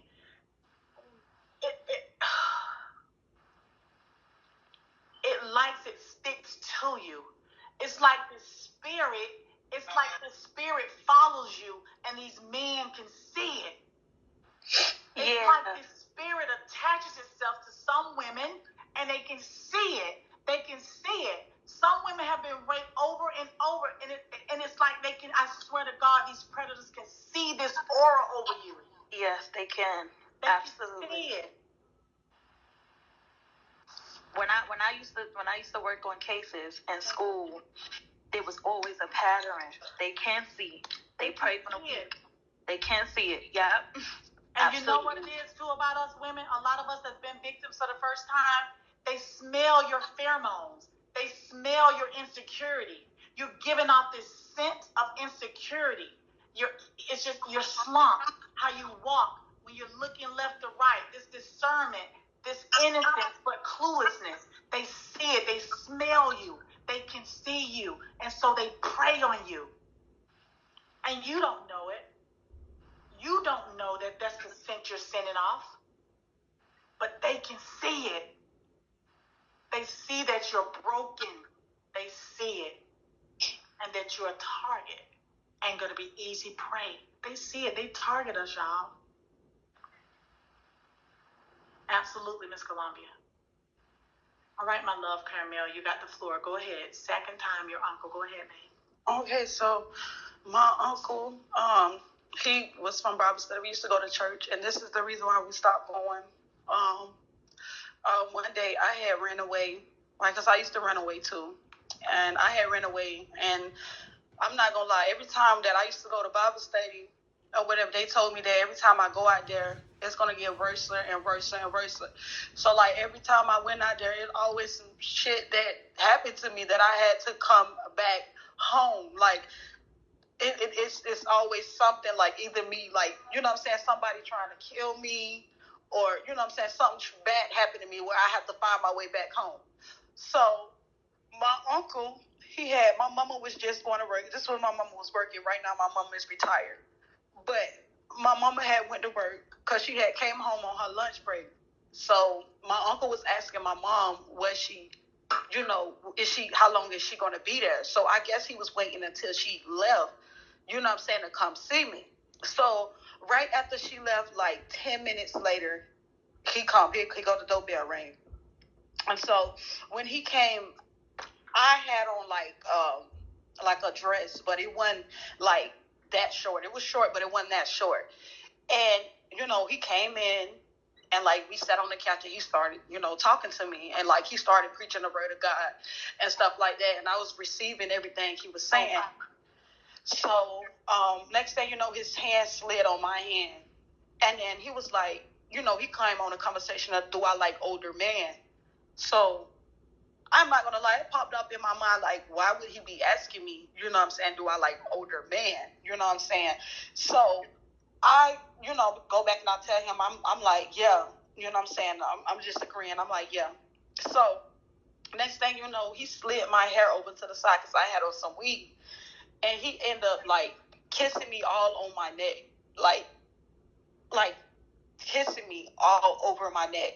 So then he was like, let me stop before I get you wet. That's what my uncle told me. How old were you now? I was like about like 18, like just finna hit 18 years old. Like 2 days before 18, 2 days before my birthday. This was a rough year. This was a rough year for her. Now, mind you, she's young. So a lot of people that's in here, please do not judge, because she's still young, right? She's still young. When you young and 17, guess how many mistakes you made when you were 17? I can name tons of mistakes I made at 17. Ton of them. Ignorant mistakes, on my behalf. I'm talking about my situation, right? So let's not judge her in these comments, right? 17, your frontal lobe is just now growing, meaning you're just now learning how to make proper decisions, but you still don't know how. You know how many relationships we get into at 17 that's not healthy? Because you don't know any better yet, right? We think we know, but we have no idea at that age, right? So, Caramel, you can continue to explain. And then once he started like kissing me all on my neck, like he started to force himself on me, like tried to get on top of me. And then that's when I like kicked him off of me, like, you know what I'm saying? I'm like, no, what are you doing? You know what I'm saying? I kicked him off of me because he was trying to force himself inside me. Like, at that time, I'm not going to lie, the dress I had on, I didn't have on no panties. So, you know, he could have easily forced himself inside me. So I kicked him off of me. And that's when I told him to leave. And that's when I called my mom. And I told my mom. Thank God. So he left. Yeah, he left. So I want to... I'm sorry, go ahead, Empress. Go ahead. I'm just saying thank God.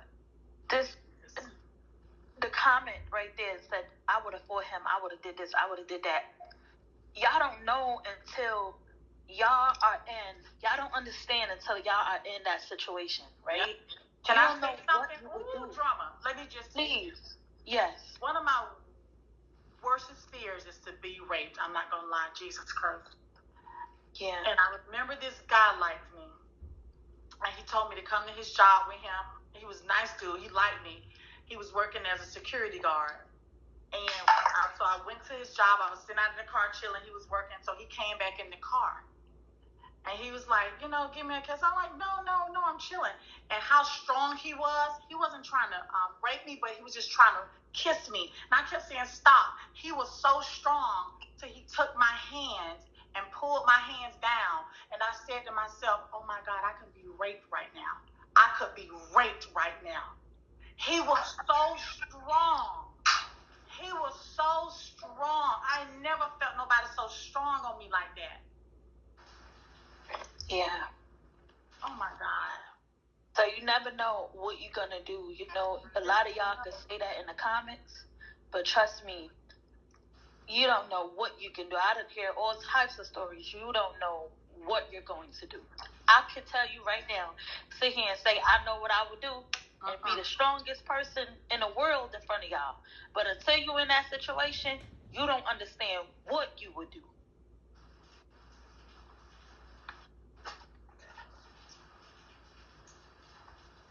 So yes.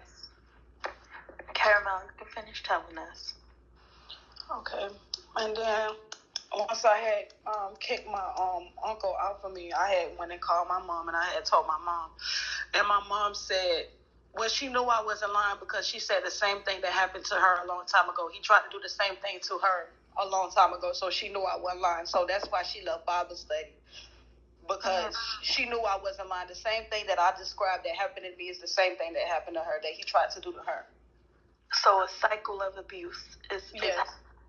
Okay. But you know what's funny, though? At some point, the mother protected that uncle.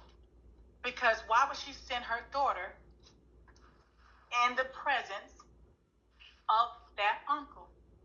That's what I be saying, y'all. The people that rape us and hurt us, we protect them. We protect them.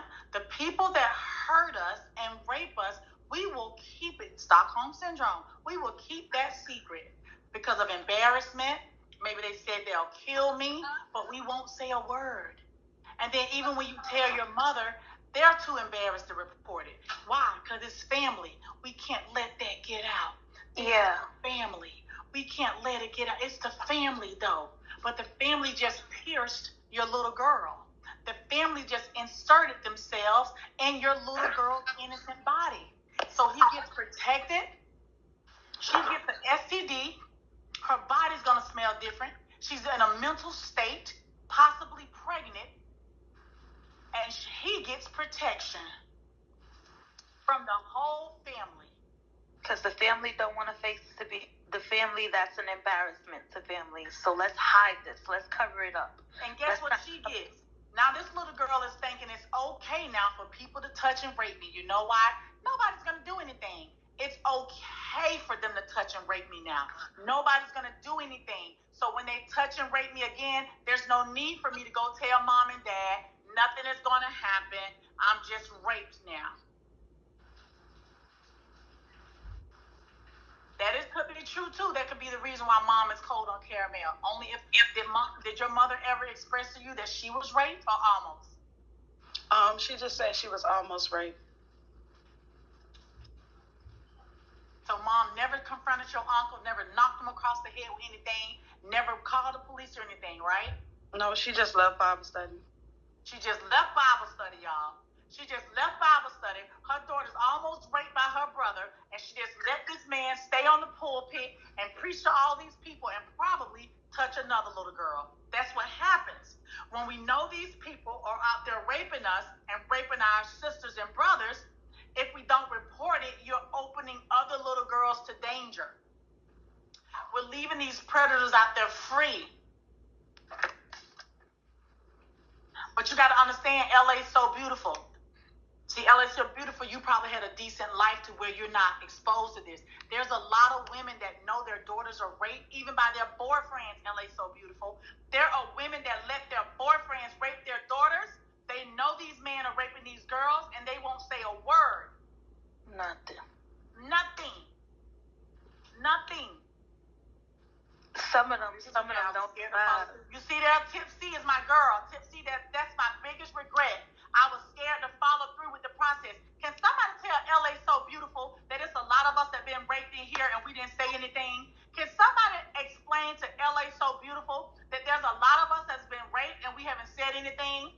There's a lot of us that went and told our mothers, and my mother, okay, I was molested at 7 years old by my mother's husband. Hold on. That was not my father, and I told my grandmother, LA, did grandmother come and fight for you? See, one thing about grandmothers, that's a different type of love. Those mothers be blind, but those grandmothers gonna put a bullet in somebody. So that's different, LA, so you can relate. No, I like LA's opinions, though. I like her opinion. She just said she was molested. I like LA's opinion. She just has an opinion, and that's good that I was able to talk to LA because she brought out her truth. It's okay. We can let LA. It's her opinion. Yeah, she did, and got me counseling for years. See, LA, your story is a beautiful story. Your story is what was supposed to happen, not the rape part, but grandma. Because think about this, LA. What did your mama do? When that husband raped you, what did your mama do? And how long did it take before she left that husband? LA so beautiful. What did your mom do? And how long did it take her to leave her husband? Sometimes some people never leave their husband when That's why she's gonna answer right now. Talk to me, LA, because I respect your opinion and I respect your truth today.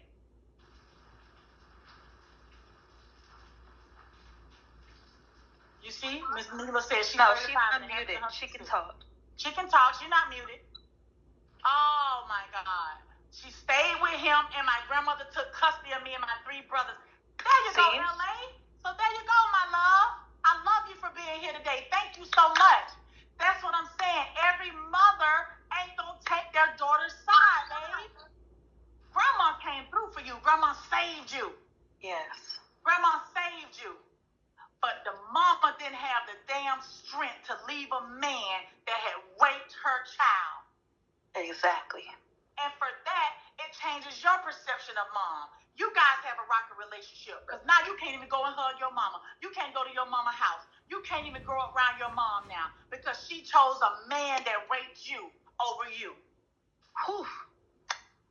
You get what I'm saying? LA so beautiful. So don't condemn Carmel and her mom. Everybody's walk is different. You were blessed that your grandma came and got you. And you know what else you blessed about? You spoke up. That's another thing we're going to commend you on, LA Beautiful. You opened your mouth, because a lot of us don't. A lot of us won't say a word. And it just keeps happening and happening and happening.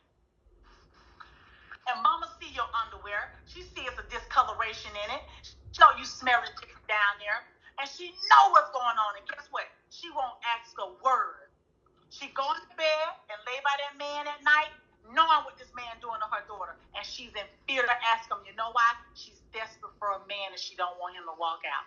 So go ahead and keep raping my daughter. It's hurting me bad in my insides. I'm so sad about it. I'm so sad he raping my daughter, but I don't want him to leave me. I'm going to be alone. So I'm going to turn my head. I ain't going to ask my daughter if he's raping her. And I'm not going to ask him. And I'm going to leave it be.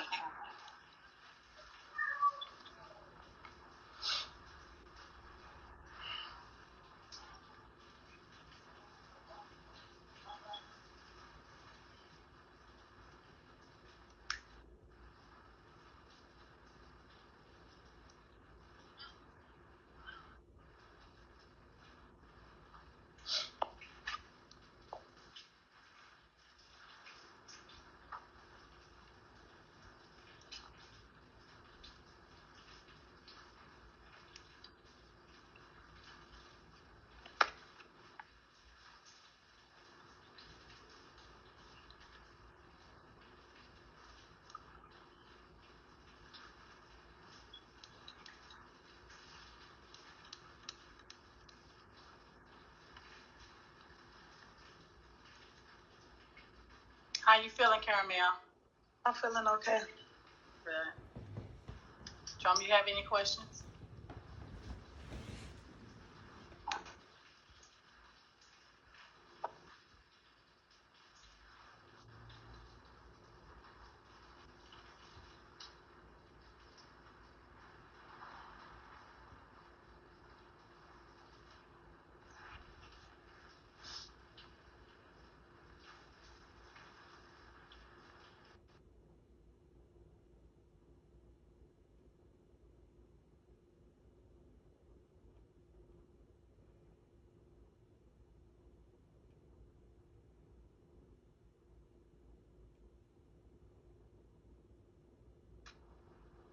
Hey, y'all, everybody here?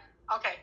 So, listen, guys, I know there's a lot going on 2 different lines. I see y'all comments, but we're going to focus on Caramel. Trust me when I tell you we're going to focus on Caramel today. We're not going to make this about me. And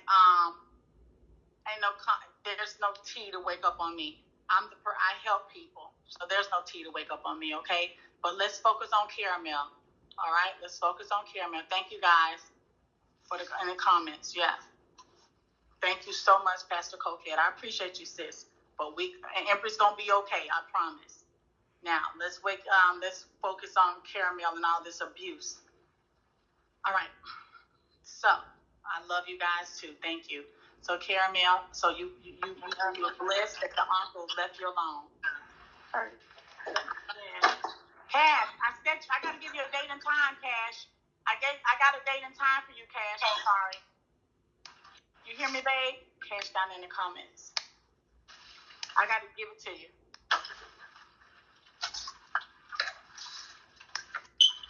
Hold on, VP. I got to get your comment. Okay, VP, we can do that.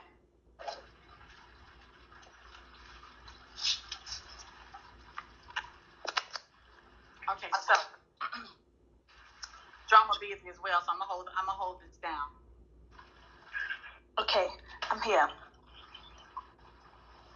Y'all record all of that stuff, please. Everybody give me some recordings. Got you. Yeah, we're going to help her. So the whole objective here, you guys, is not just to have her talking to us and telling everybody everything what happened. So this is the process. Whenever a victim finds the strength to talk about her past and the things that's happening to her, this is therapy in itself. Because remember, there's no one for her to talk to, so she cry out at night. Some people commit suicide. Some of them cut their wrists. Some of them blame everybody, right? But the fact, we'll focus on that. But listen, it's okay. You got to remember, this girl been through a lot. This is the most honest she's probably been in a long time, because this is her real story. And when people hurt her and do things to her, and when she wants attention, sometimes when people want attention, they do lie. They do lie and lash out because they don't have anyone to pay attention to them. And especially if you love somebody that's hurting you all the time, you might tell a little lie for some attention. Right. Let's not make this about us. Let's stand with her. Right. So she's different because of the different things she's been through. Once a victim has been, even if somebody just beats you down, if you're in a relationship where a man just pounding you upside your head all the time, it don't make it acceptable, Jimmy. That's true. But without the proper counseling and love, it makes it real. It don't make it acceptable, but without the proper counseling and love, it makes it real. This is her reality. No one likes her, and this is a cold, cruel world. And if she ain't selling her body, then she's not feeling loved. That's her reality. That's her reality. So she thinks differently. She moves differently. I need my admins to screen record for me. I think y'all know what I'm talking about. Please screen record. Screen record right now, please. My phone just died. I really need y'all to screen record for me. I need y'all to do that for me. Please. Do that for us, please. So we'll talk about the lie, but that's far-fetched right now. We're so far away from that lie. Remember, y'all, she's age 17 and 18 right now. If you guys just got here, we're taking it back. She's allowing us to peel back the layers. So we're taking it back. So we're trying to let you understand where she came from. If there's a lot of women in here, right, you're right. But let's just take it back, y'all. Let's just give her a break a minute. Let's see where all this stemmed from, okay? She's not the same as us, okay? Well, guess what? If she's trying to play me, we're just having a conversation. I'm going to give her some love. I'm going to talk to her when this is all over. Okay? So while you're mad, you are being disrespectful. So we're going to have to ask you to leave only because you're being disrespectful. Now, your opinion is valid. We'll take an opinion, but you can't be disrespectful. Okay, you got to go. You going to block too? Yep. Okay, I'll block too. It's like as soon as you start helping people, like Drama works hard for people to respect Drama enough to come on her panel. This is hard work to tell someone, let me come and have a conversation with you. So we put in all this work to bring you guys content, and then you have these negative people that come in here that won't do any work, but they want the content off of our backs. Right. This content is off Drama's back. This content is off my back. We bring the content, then they go and make them alive about it. Yes. Oh, yes, exactly. If that's not the truth. You know what I mean?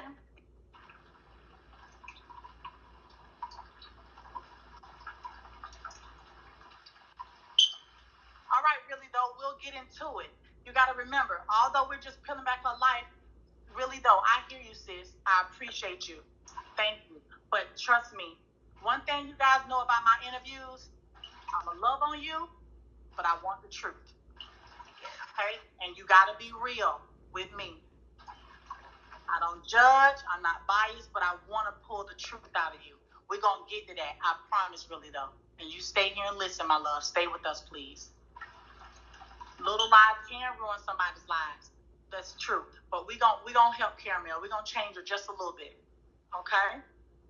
That's why we get into the truth right now. Right. And people will be able to come up to the queue. We will. Let's just get her truth, okay? And she's feeling comfortable. How you feeling, Caramel? I'm feeling great. This girl feeling good. Because she's reliving something that she never thought she'll be talking about in so much detail today. And look how good she feels. If she didn't feel comfortable, she wouldn't be here with us. Trust me. Quaisha wants to come over. I don't know if that's true. Not right now. Not right now. Yeah. Thank you, really though. Quaysha had a lot. Anyway, we're gonna go back to the interview. Okay, really though. Quaysha had a lot. Trust me, I got you, really though. Okay, I got you. Trust me. All right. So you got past the uncle. He did not touch you. You spoke to your mother, but your mom only just left the church and never reported him. Right. All right. So now, how old are you now? You're 18 now. Yeah. And then my uncle's son tried to touch me also. He tried to get with me. This was in a car. He had came in a car and told me he was going to take me to the store. And from the store, we went to the park. And from the park, he was just telling me to take down my, to bring down my pants or whatever. And I'm not going to lie, I did it. And we ended up doing something together. Now, who is this? This was my uncle's son. Is it the pastor uncle? Mm-hmm. His son. Oh, God.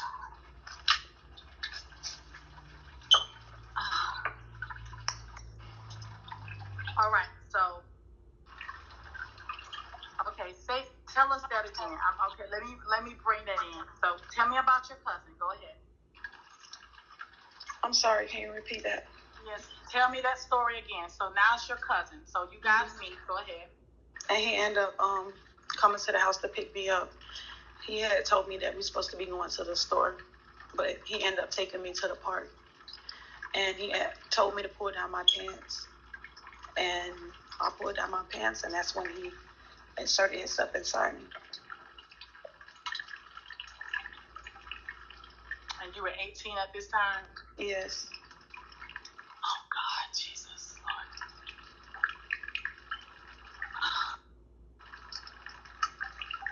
Lord. What was going through your head when he asked you to do that? Well, I already knew what he had wanted me to do. So, I mean, it was like he was forcefully putting himself on me. So, I mean, I just went ahead and just did it without thinking. Okay, so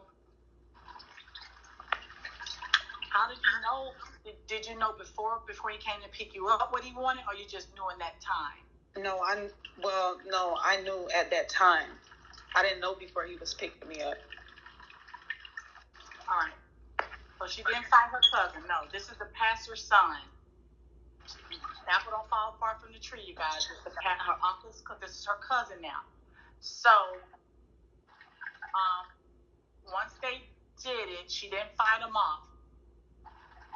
Did he ask you, "Are you okay with this?" or did he just say, "Take off your pants"? No, he just said, "Take off your pants," and then he just came on the passenger side where I was. She didn't say stop, you guys. She didn't fight him off. No. Okay. We see you here, Quaysha. We're just interviewing her about her life real quick, baby. Now. Quaysha, you could come up after, okay? So once he did this, did you report him to anybody? Well, no, I didn't say nothing. No, nobody know. So this is the first time you're saying this? Mm-hmm. Don't nobody know. What's your relationship with that cousin today? We don't talk no more.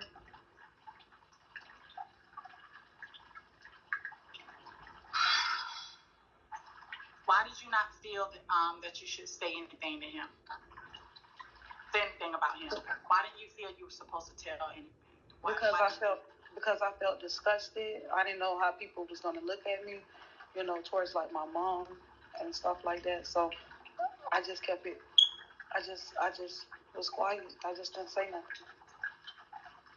But listen here, sweetie. There's a lot of women that don't say anything for years. I've met women that I've talked to about molestation. So you guys know I have a panel on molestation. I have a panel that I do on rape, women empowerment. I talk about jobs. but my molestation panel is big. It's big, and sometimes it's too much for me, and I have to take a break from doing it. So this was a surprise today for me to be talking to her about rape and molestation. That was not our objective. Our objective was to talk about her relationship with Lo. But once hearing her voice, I just knew it was a lot here, and I just wanted her to, we needed this, okay? If you haven't been raped or molested before, a lot of you guys won't be able to relate. If you've never had a man, I love you, LA So Beautiful. Thank you, sis. Y'all see what LA So Beautiful at right now? Okay, y'all. Oh, shit. Brandon late for his audition. Hold on, y'all. God dang it. Okay. LA So Beautiful have a turnaround. We see. Okay, see, that's why we bring these real situations to y'all, so y'all can understand what's going on. And you see how Empress and I helped up to unpack. In fact, Empress turning this whole thing around. 1 second, I'll be right back. Okay, Empress holding this whole thing around and unpacking the whole situation. It helps y'all to see her for who she is, to see her for who she is, and to see her trauma that she has went through. Okay, so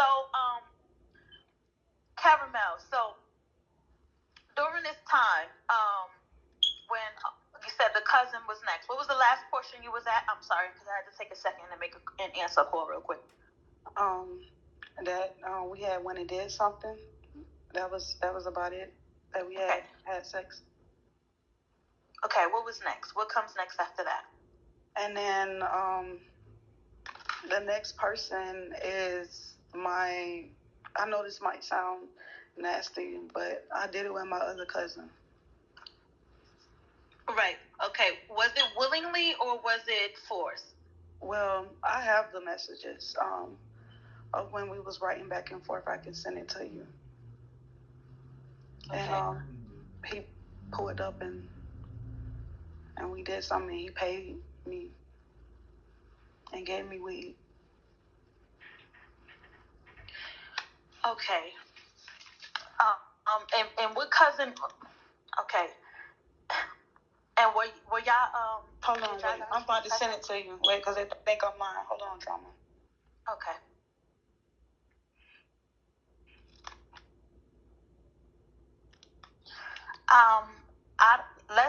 Let's hear people's stories, okay? You got the right to have your opinion, but let's hear people's stories out, okay? Before we say that they're lying. I understand you guys like to troll, and that's okay, but these are some deep situations you got, okay? Please, be mindful that it's deep. It's son. Okay. So it says, what's your number, cuz? And he says, you say, I'm not giving you my number. He said, why? You said, cuz I'm not on that ish you on. You gonna be on the fuck unless you're gonna come and give me money. Okay. And then it says, okay, he says, okay, what's your number? Okay. After that we met up. Uh-huh. And that's when we had sex. Okay.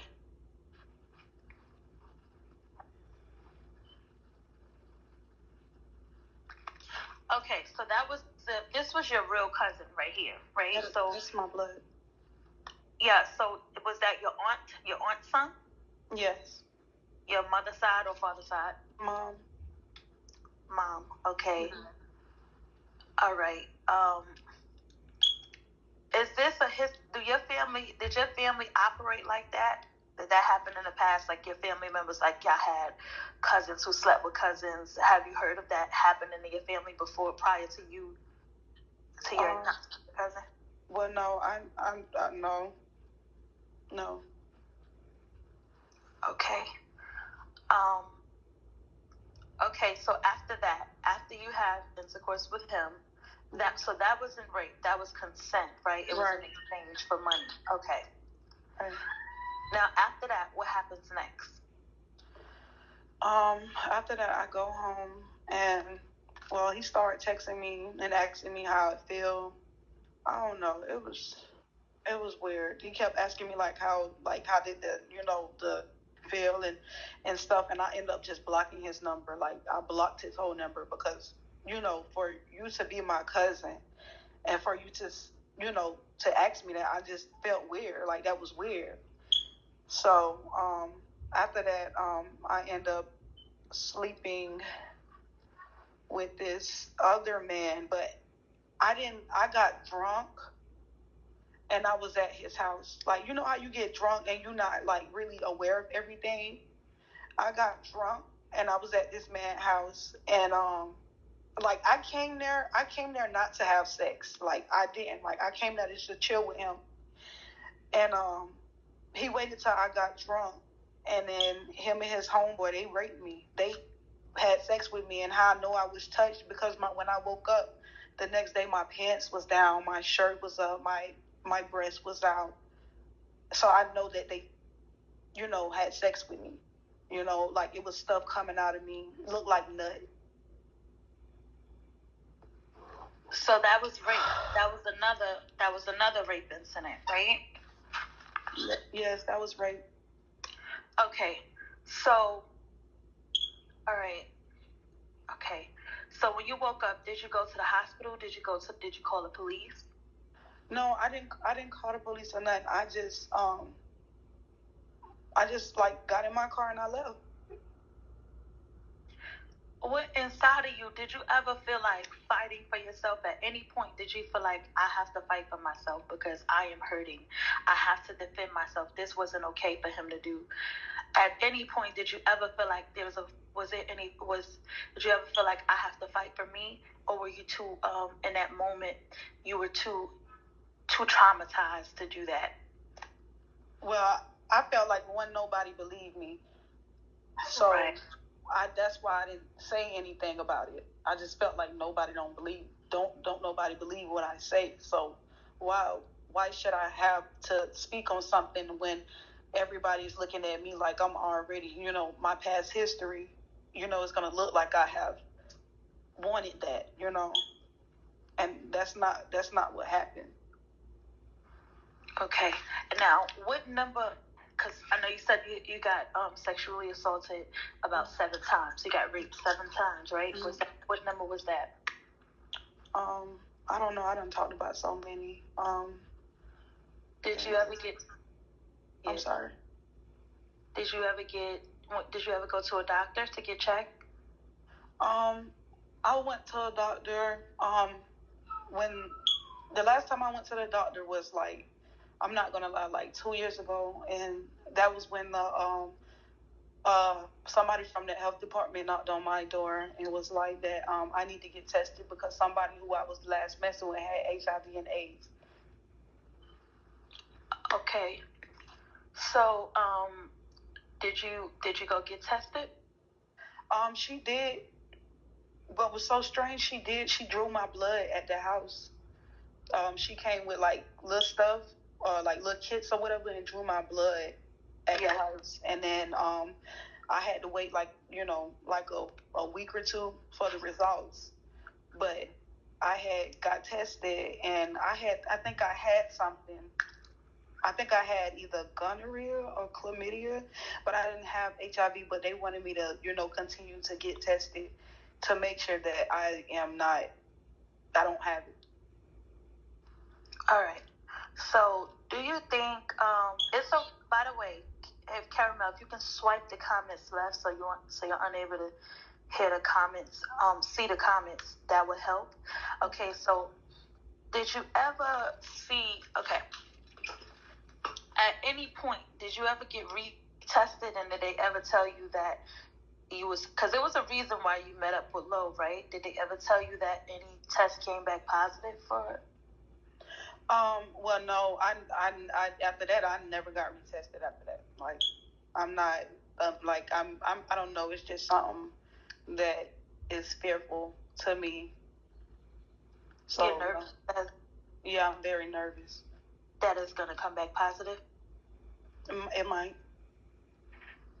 Okay. Have you been feeling any? You've been feeling. Have you been feeling sick or anything? Some days I've been feeling sick. Headaches. Like I have normal, not abnormal smells. Right. Like I don't feel like myself. You know when you feel like yourself. I don't feel like myself. Right. At least she's being honest. Exactly. Very honest. So that was 2 years ago. Okay. So do you plan on going to get yourself to check up on your health? Because you know there are people who live with HIV and live for a long time as long as they take their medicine. So, but you don't. You saying that the last test that you had did come back negative. Mm-hmm. So, do you plan on going back to get yourself to make sure you're okay? Because I know you had sexual intercourse within the last 2 years now. Right. Do you think going back would be safe? Well, no, because I've been sleeping with people unprotected. So, if it do come back, they might kill me. Like I'm just being serious. They might come back and kill me. Okay. So let me ask you a question. Are you saying that you feel like there's a strong possibility that you may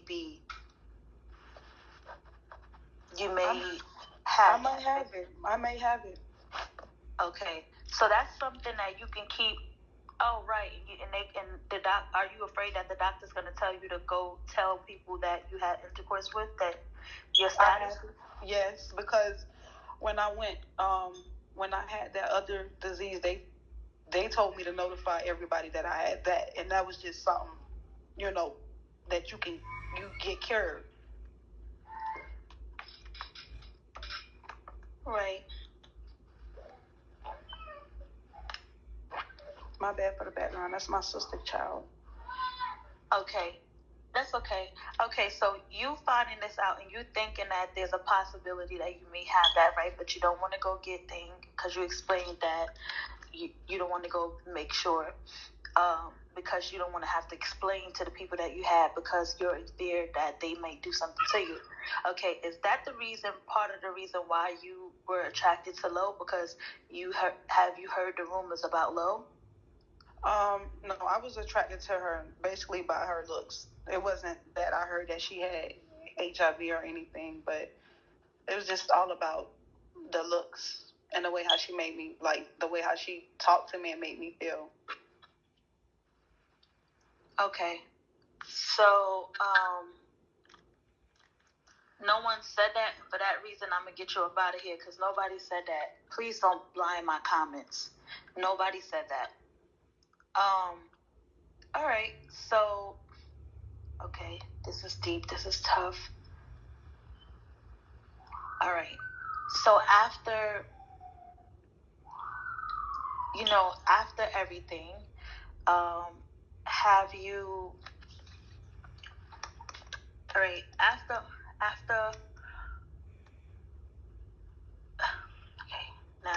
okay, give me 1 second.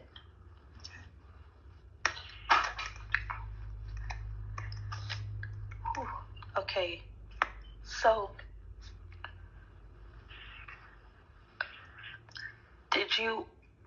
were you ever pregnant? Were you ever pregnant at any moment that you've been, were you ever pregnant at any point? Yeah, I was pregnant when I had my daughter. So you have a daughter? No, my daughter is dead. Oh yeah, you did say that. Yeah, you did say that. Okay. All right. Okay. So at any point you said you and Lo never met up. Okay, so what number was that?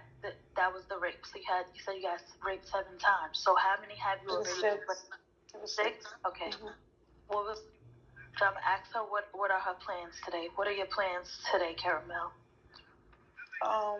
I don't know what my plans is. I don't know what I'm gonna do. I don't know. I just don't know. Okay. Can you explain the seventh time can you describe the rape, the seventh time it happened to you? Sure. I was at a friend's house, well, an ex-friend. It was this girl. I came over her house one night. This was like if anybody in Orlando, you know that OBT in the trail is a bad place to be at. I was over there. That's basically where tricks and hoes be at. And I was over there with one of the girls, and I didn't know she had a pimp. You know, like the dude who she was with, she was telling me that it was her friend, but he was really a pimp.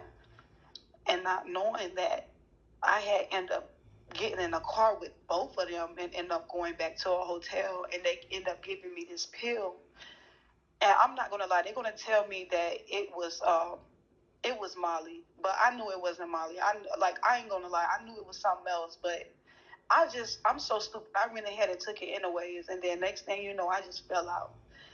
And then I found myself literally on the streets, laying down naked, no clothes on.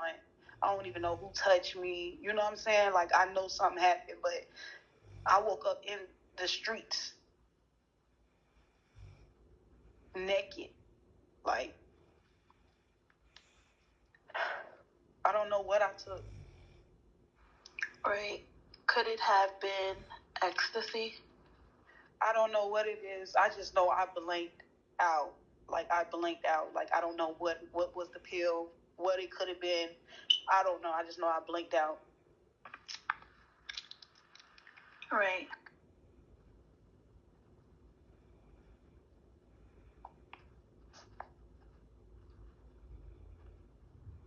I stay on a pocket violin.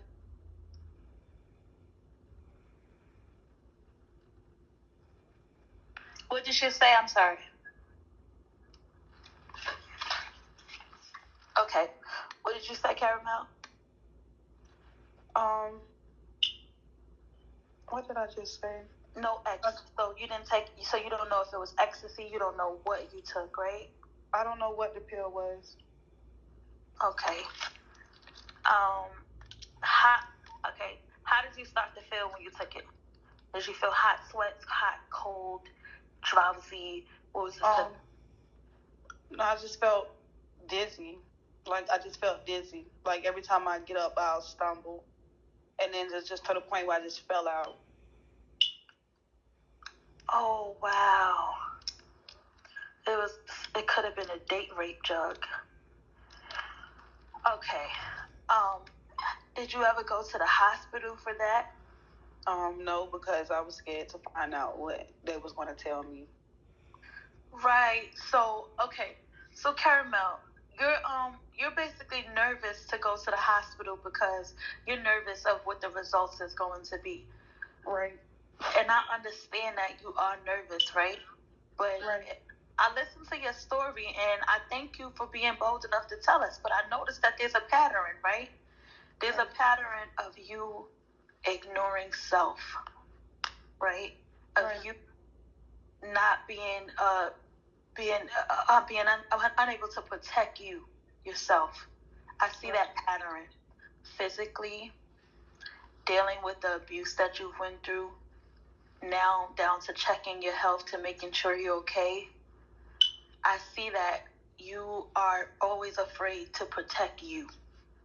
You realize that when you go to that doctor, you are protecting you. You're making sure that once but y'all don't understand. My mind is not as strong as another person. What y'all might can take, I'm not going to be able to take. If he tell me anything, I am whoever. I feel like whoever got something to do with giving me something, I'm literally going to come after them. I'm literally going to set them the fuck up, and then might take myself. So y'all don't know. Y'all don't say that. Oh, just go.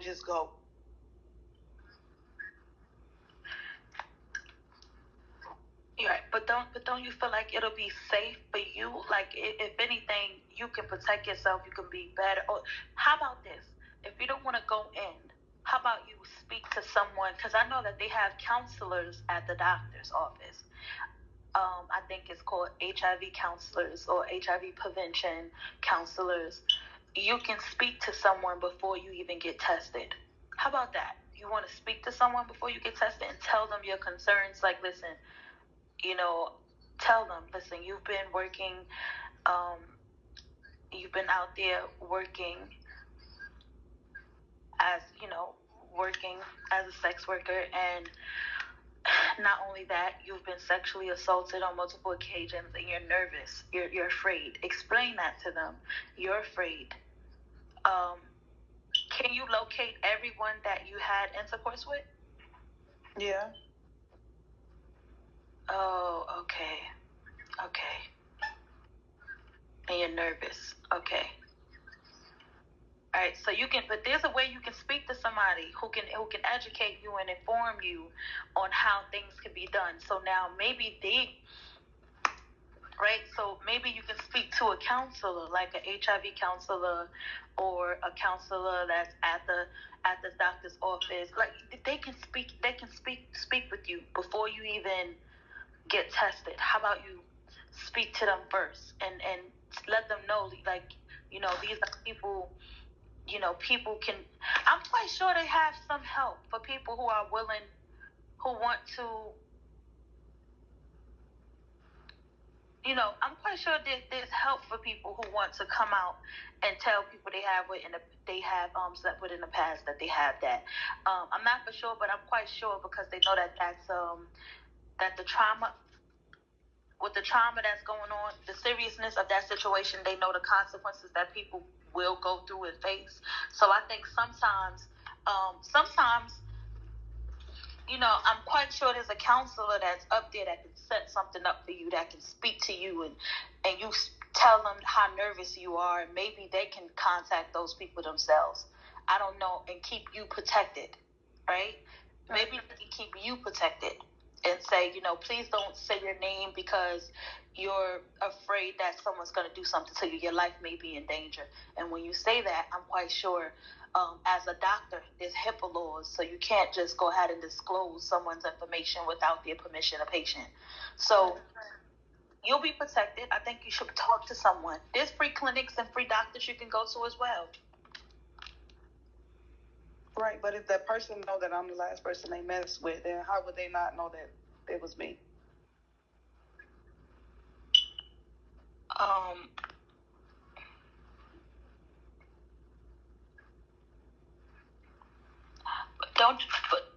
Don't you think it would? But think about it, right? Would you rather save someone life, right, by allowing them their life to be longer and extend their lifespan, rather than not tell them and then they find out when it's too late, when they could have been prevented that and survived and lived longer? I mean, they could have lived longer by being on the proper medication. Well, I feel like this. I mean, somebody gave it. If I got it, somebody gave it to me, and I felt like if he didn't want to sleep with me unprotectedly, he should have protected himself from not getting anything. So he made a poor choice on his decision to even sleep with me unprotected, not knowing what I have. Okay.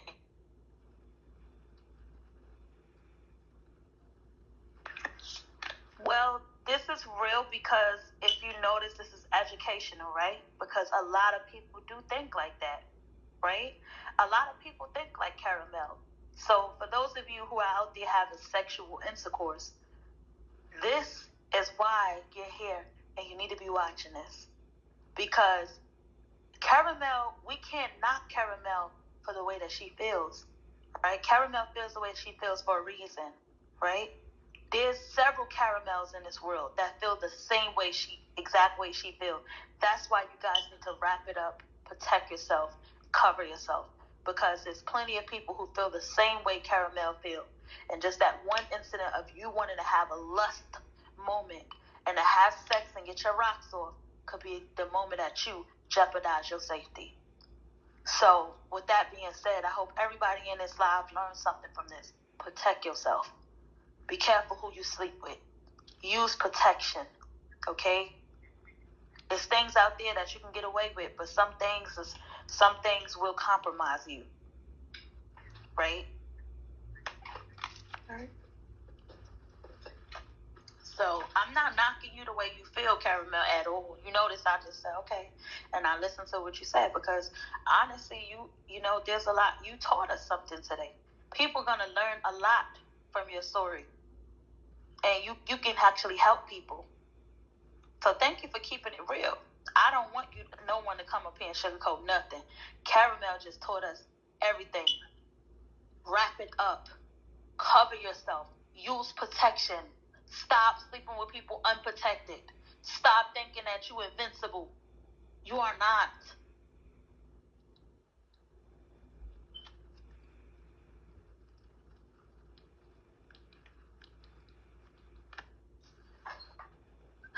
All right. So, all right. So you're just nervous about that situation. So if we find what state do you live in? Florida. Florida. Okay, perfect.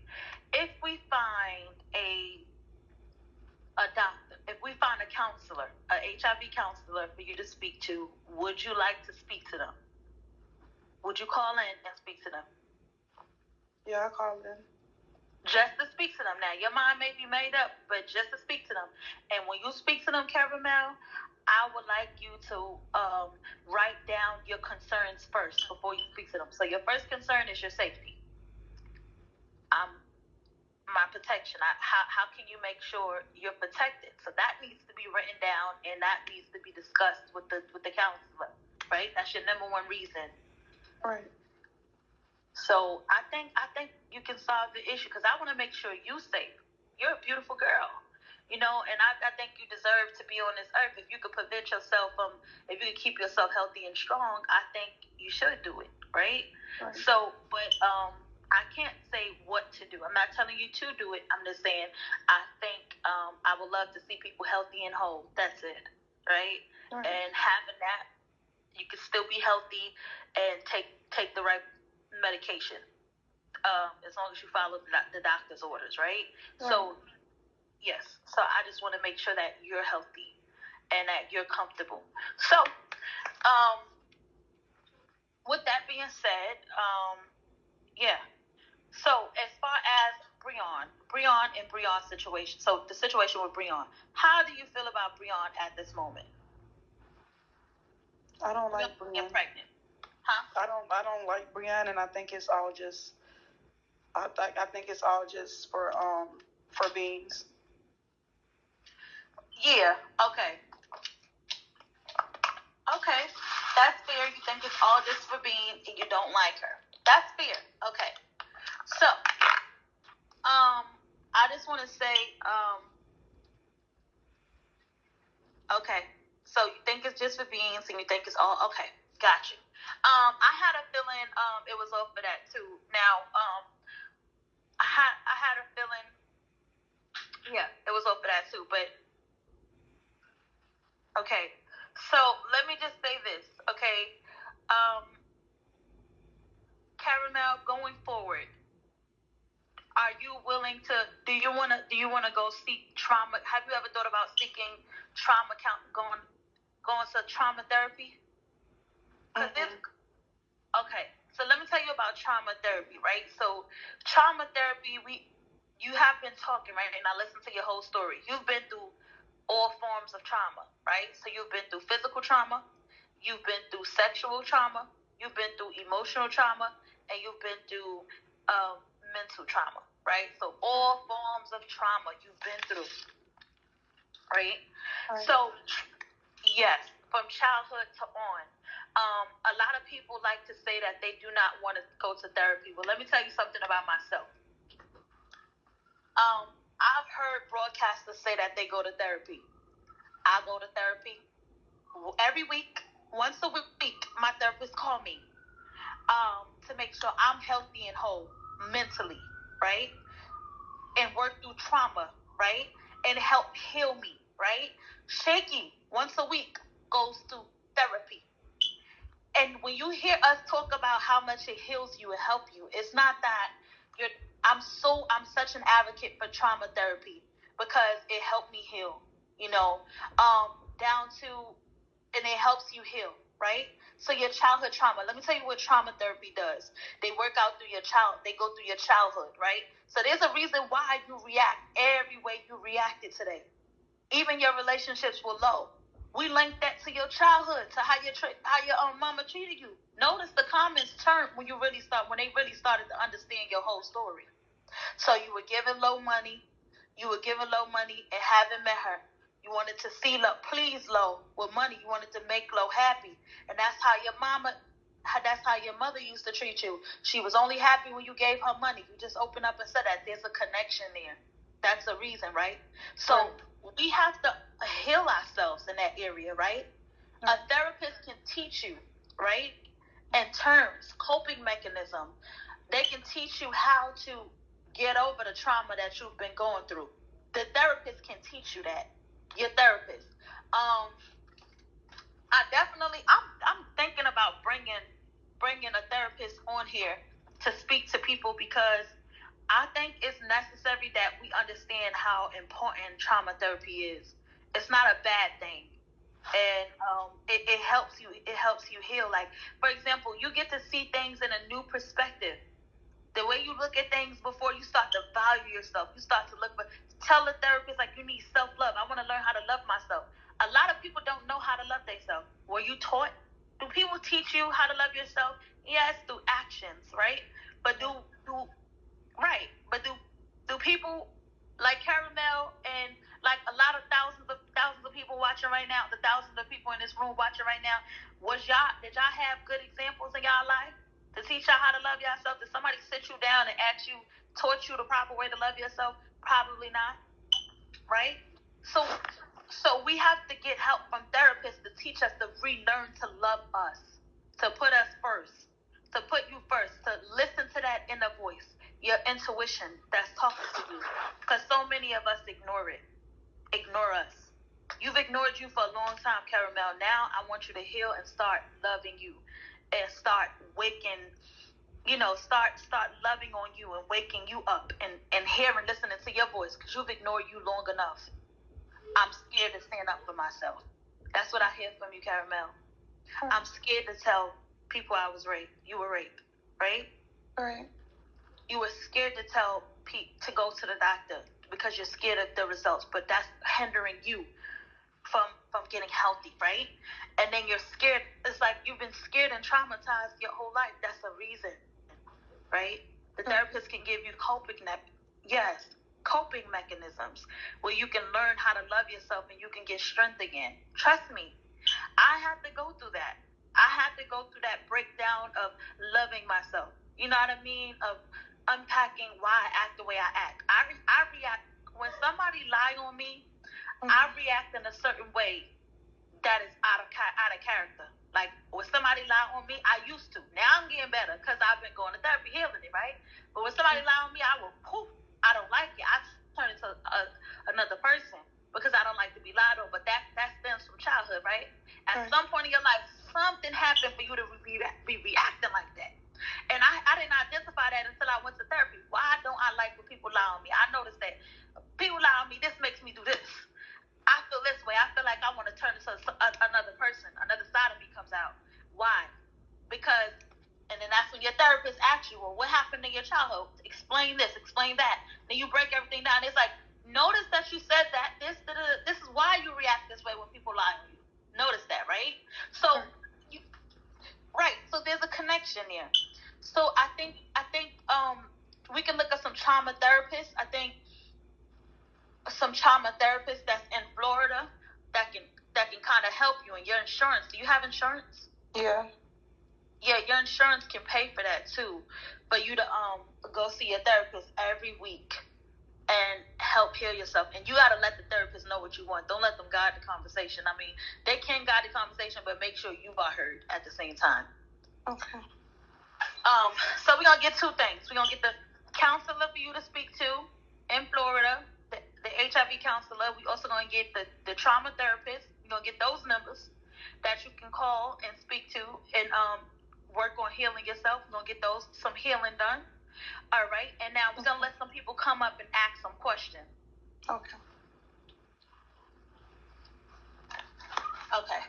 So I'm going to let y'all up and ask y'all questions. If y'all in the queue, y'all have any questions for Caramel, please come up. Please be mindful that this is a touchy situation.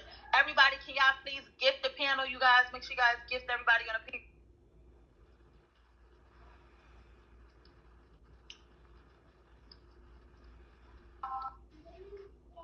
Hold on, I'm putting on auto. Give me 1 second. I'm gonna take out the auto. Okay. Hey, Caramel. Hey. I just want to share something with you. A little bit. Let me say a couple of things. I don't want to hold everybody up, but I listened to your situation and everything. I know how you feel. I was molested from my brother, my blood brother. I was blackmailed. I was in 6th grade. You know, and my mom just passed 2 years ago. I finally told her what happened to me.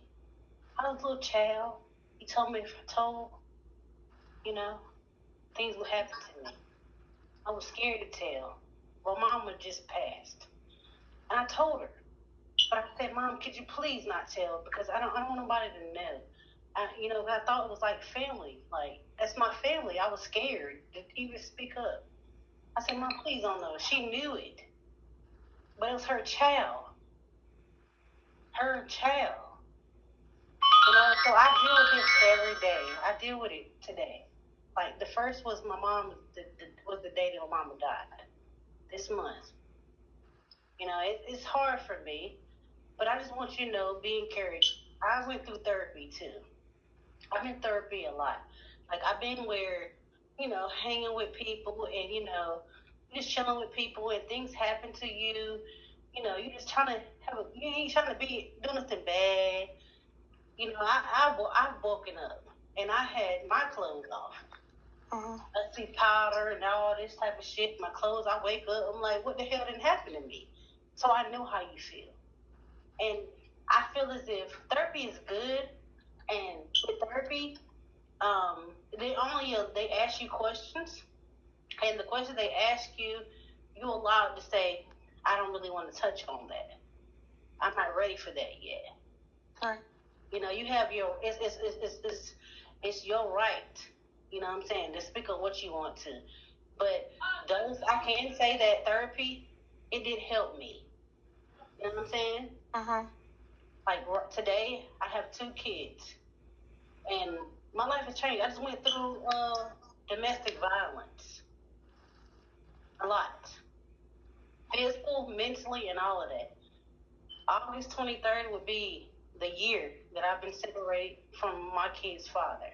So I know how it feels to be abused and, you know, a lot of confusion going on. But, you know, today, it hurts. It's sad. But you know what? But I'm going to be honest. Therapy is good. It's really good. But just take your time with it, you know?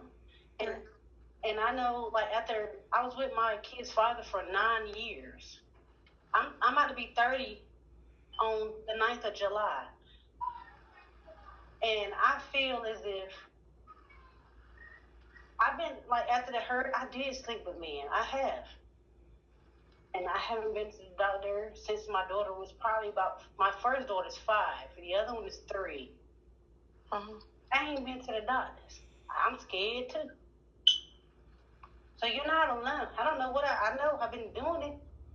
I know. Unprotected. I know. But I don't want to be bothered, you know.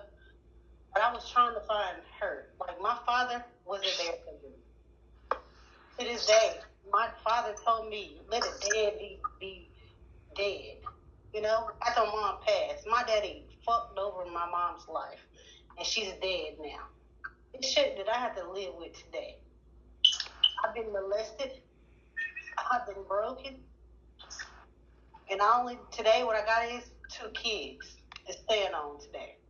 Okay, so Queen, Empress is gonna have a panel about rape and molestation. Would you like to come and share your testimony when she had that panel? But this is the truth. I'm sorry, Drama. I just want to talk to Carmen. I've been saying in the comments, add me. You know what I'm saying? That's okay, but we know everybody else want to come up as well. Yeah, so I feel you. Everybody else a I chance. respect that. But I'm just saying, Carmel, you hear me. I love you, and I want the best for you. Love you too. All right. Thank you, Queen. You wasn't speaking bad. You were speaking good. Hey, Quaisha. Hey, baby, how you doing? I'm fine. Okay, listen here. I don't fuck with nobody. Y'all know I stay in my own little motherfucking zone. But let me tell you something. Me and Caramel was friends back then. Okay? I'm gonna let y'all know that. But the situation why me and her are not friends, because the girl really needs help. Okay? I already know about her mama turned on against her and shit like that, and shit was going on with her and shit like that. But the thing was, she was not supposed to. You give my picture to a Pastor P. I don't know shit about this picture. You made it or however you made it. Me and Pastor P never had no motherfucking conversation. So if you really wanted that man to be with that man, you should have talked for yourself. That shit don't have nothing to do with me. Okay, hold on, Quaisha. Hold on. Right now, Quaisha, we are dealing with Caramel dealing with trauma right now, and we're gonna have you come up. How about, do you want to do an interview? You want to do an interview with me and Empress? No, I don't want to do no interview. I just had to let y'all know, like, keep me, like, just keep my name from out of y'all conversation. No, your name. Okay. I understand that. I just want you to keep my name from her or however else, because at the end of the day, you just remember, you came on my panel plenty of times and said, oh, I'll fuck your husband while he got HIV. And wait, what? Hold on. Okay, I don't want this to turn. Quaisha, if you want to come up a little later, because I don't think that this is the moment. No, the comments said your name. It wasn't her. I'm going to be honest. It wasn't her. It was the comments. I didn't say your name. She didn't say your name. She was talking about Lo&Breon. It was the comments who mentioned your name. I don't know what they went back and told you, but it wasn't Caramel or myself or Empress. I'm not sure what they told you. all right, but just keep my name out of everything, and that's all I'm gonna say. Y'all do what y'all do. You feel me? I'm out. Oh wow. Okay, so we're gonna anybody else would like to come up? Okay. Your name was never mentioned at all.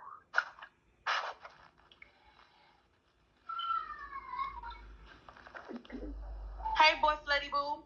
Hey, I just wanted to say to Caramel, one of the reasons that she may need to go get tested and stuff, because the fact that she may have an inkling, if she continues to sleep with people, you can be charged with knowingly. You know what I'm saying? You have an idea and you didn't check it. So I wouldn't want to put anybody else in danger. And she can get help for that, and that doesn't make her die.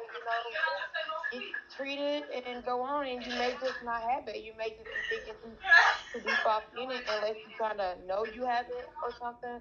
But I would suggest that she would get tested ASAP, because that's very scary, to everybody and to people to come in contact with. Right. Okay. And that's all I have to say. Thank you, boss lady. Uh-huh. All right, I'm gonna drop this down. Okay, number 3, Gemini. Jessica, you have anything to say?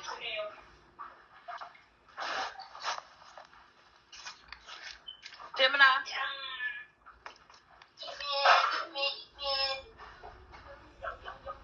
All right, I'm gonna drop you down, boo. Come back when you're ready.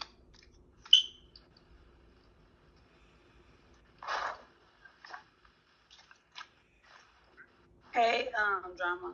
Hey, box number 1. I just wanted to know if you had any type of support system. No, I don't. Okay, so you basically out here on your own. Do you want to get help with your problem? I do, but it's, I don't know. It's so, a lot. I do, though.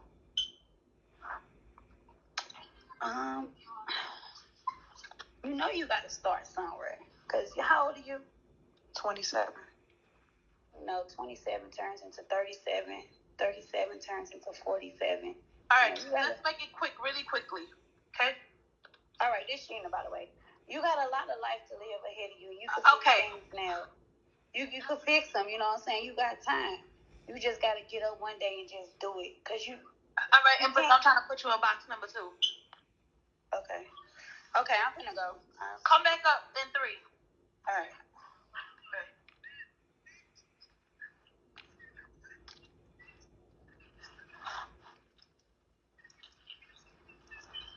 All right, so we taking one question, okay, you guys? One question, and that's it.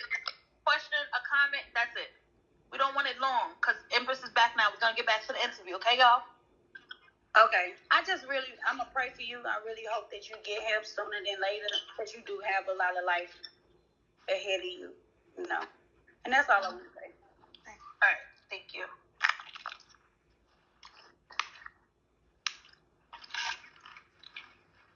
How you feeling, Carmel?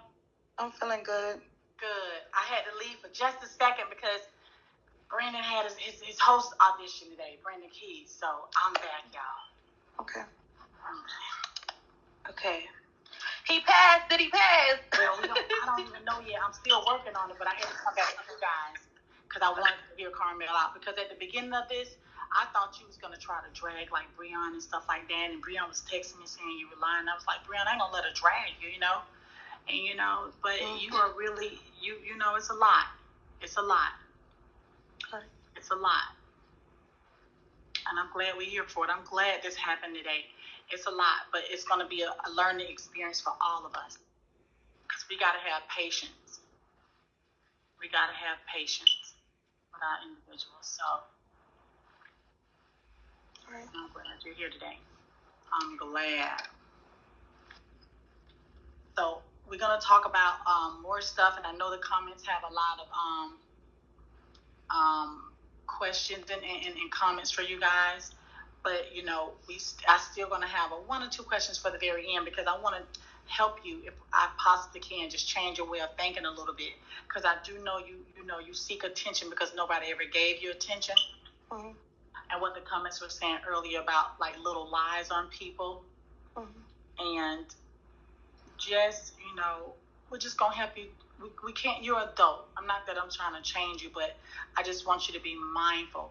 Like, when somebody hurt you, and I know hurt people, but, you know, try to pray and try to, you know, take another alternative than trying to return a lie. Because, you know, everyone did say you said that you were pregnant from Pastor Right. At some point. And I'm hoping I didn't miss anything. Did anyone come up and ask you that? Because I don't want to. No. Okay. And, again, we were able to take you back and see the origin of you and how things took place with you.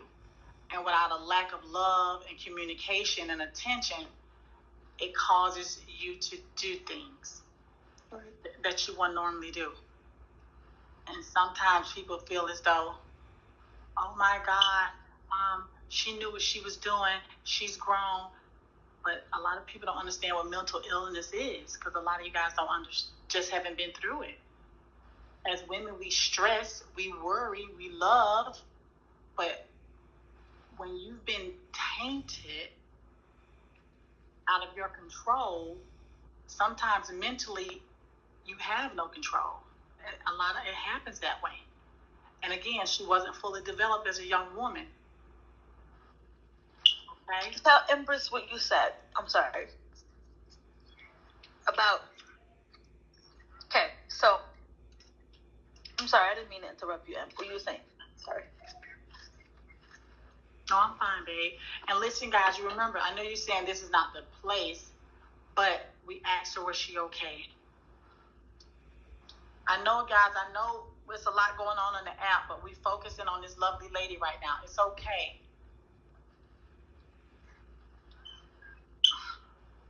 It's okay.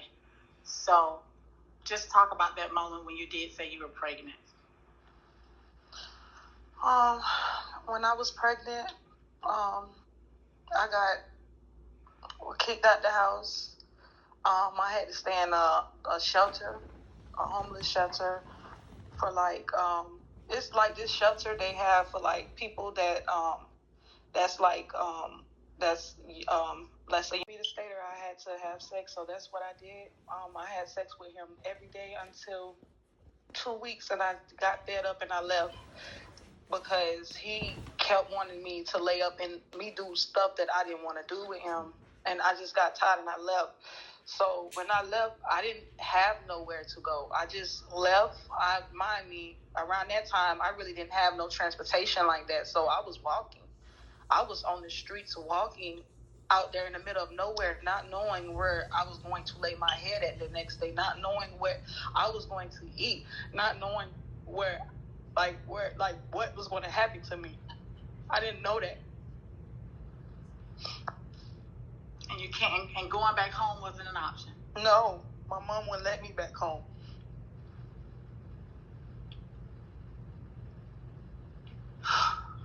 Tell us what happened. You're walking, you're starving. I'm walking and I'm starving. And then, I'm not gonna lie, I meet up with this other girl, and like, she tell me that, basically, like, I can, like, oh, while you walk in the streets, you can just get money. You know what I'm saying? So I basically just started, like, prostituting myself until I can get into, like, a hotel, like, to lay up in a hotel room just to lay my head for, a couple days. So that's what I did. Who can relate to Carmel? How many sisters can relate to Carmel? Who been walking all night long? Who been out walking all night long, can't feed yourself, can't feed your children? Who understands that walk? There's a lot of ladies in here. Thank you, Justine. Thank you, guys. Thank you, Nayla. Thank you. Thank you. Thank you, Fatmanam. Thank you, guys. Thank you. It's a struggle, y'all. And we be beating up each other. It's a struggle, and we be tearing each other down, not even on our walk. Everybody's walk is different. But like I said the other night, at some point on that walk, we all cross paths. Ain't no coincidence that I met her for the first time today. She's crossed in my path now. So what are we going to do about it?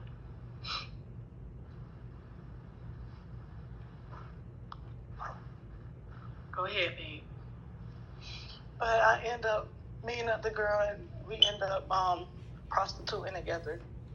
And I end up making enough money to put myself in a hotel for like a couple days, probably like 4 or 5 days. But well, let me tell you guys something about the street too, y'all. The street will become your family. The streets will become your family, and it can be the best time ever.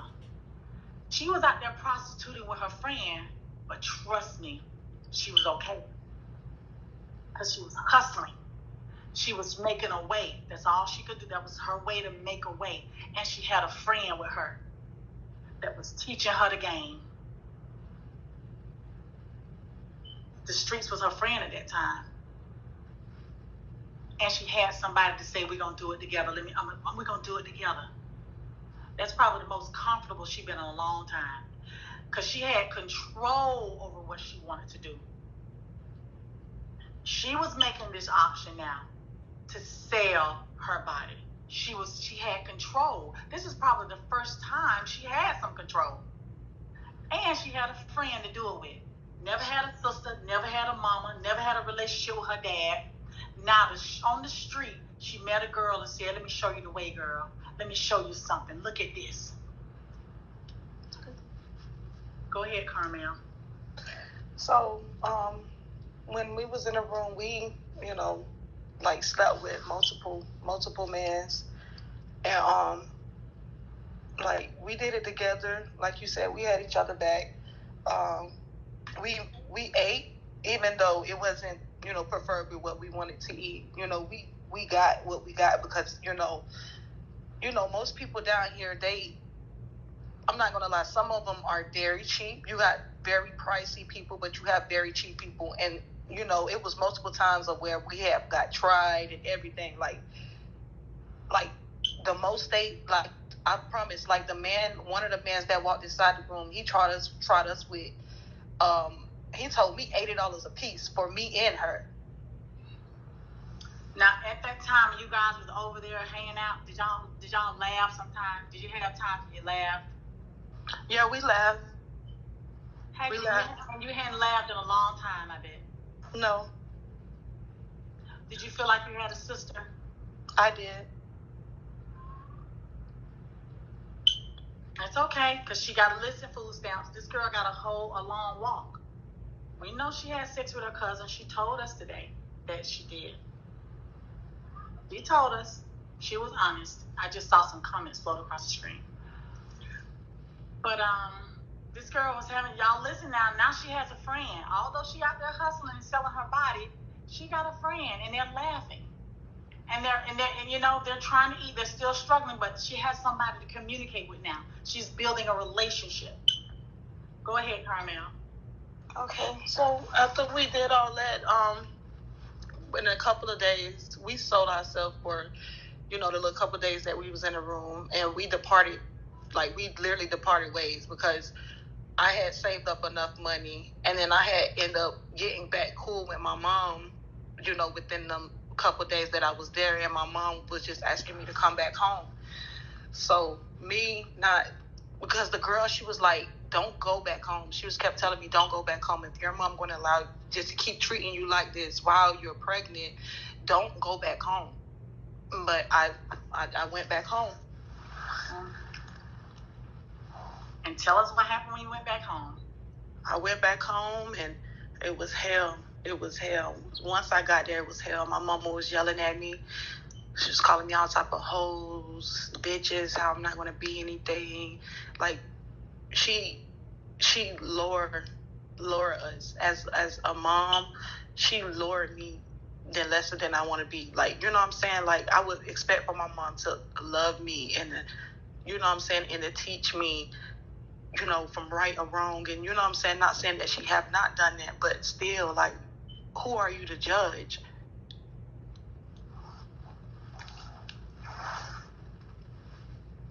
She never stopped judging you.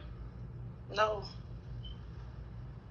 And you knew that abuse. You were familiar with it, but you was just hoping. You was just hoping. Even with a baby in there, you was just hoping that mom was going to love you. Yeah.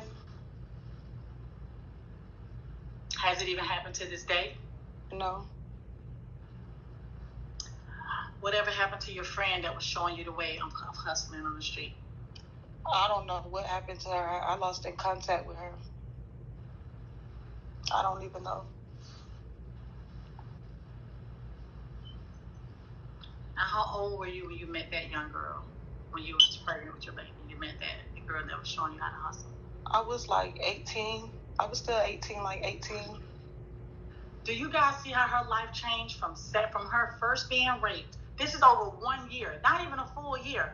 Over the course of within a year, she went from being raped by 7 guys, kidnapped, raped, attempted raped again, selling her body, pregnant, homeless.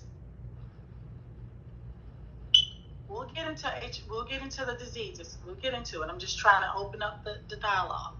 1 year. And 1 year.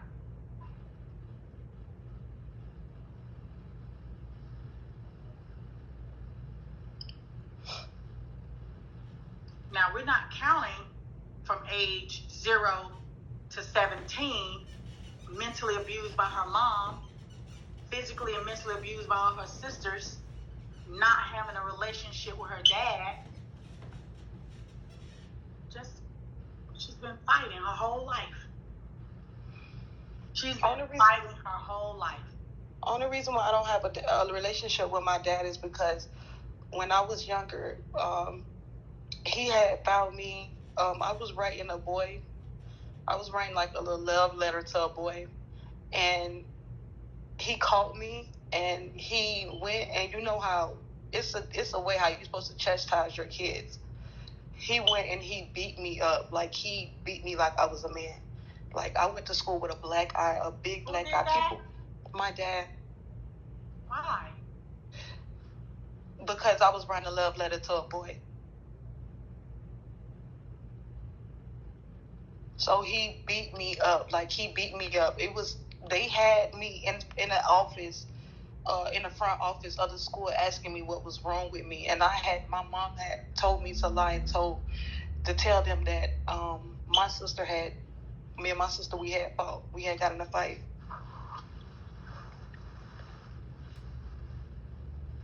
So they made you lie. So again, y'all, now look at this.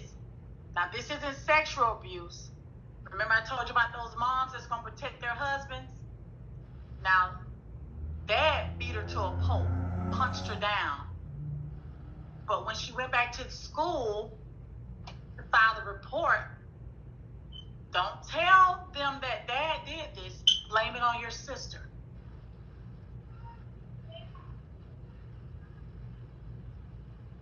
He didn't know this was from abuse. Mm-hmm. But you see you see the pattern? So you blame it on your sister and it just swept under the rug? What happened after that? Then after that, they was asking me, I'm sure, because they knew something else was going on. Like, and I started crying, but I knew that I had to tell them that it was my sister, because I didn't know what was going to happen to me. So I did. Want her dad in trouble, guys. She did not want her mom and father in trouble, so she protected them. Possibly, but she was 18 at that time, Nikki. At that time, she was already a grown adult. At that time, she was already a grown adult. All right, my love, go ahead. So when they called me in there and they had asked me questions or whatever, and I basically told them that me and my sister, we had got into a fight, and they was asking me, was I sure? Because that one, the first time that I have came there all bruised up and marked up, and I had to lie and I had to tell them that, me and my sister, we was fighting, but they know, they already knew, the school, they know, that abuse was going on. Sorry, guys, I'm messing up the ages. I'm sorry. You were in the 6th grade. How old were you when Dad first beat you? When he beat you down? When my dad first beat me down, it was when I was in elementary. Okay, so I was in elementary. I'm so sorry. All right, you guys, thank y'all for helping me with the facts. I missed it. I'm so sorry. Go ahead. So that was in elementary when my dad beat me down the first time. Mm-hmm. And then that was for me writing a love letter to a boy. Mm-hmm. That's when he first beat me down. And then after that, it's just constant abuse. Like, every time, like, he'll beat on me, I'll call the police. And then they'll come here and they'll tell me that there's nothing they can do without, you know what I'm saying? Because my mama would have everybody at the house tell that my daddy has not did anything to me. So the police. And so they were turning the whole house against you. Yeah, so they'll leave.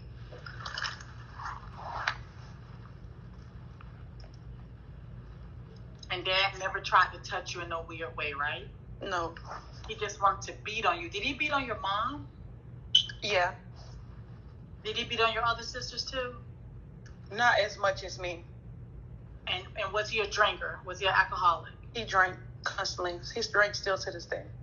Do you think he was drunk when he beat on you a lot? It's a possibility he was drunk. Do you look a lot like your mother? I look like mine. Yeah, I look more like my mom. I look just like my mom.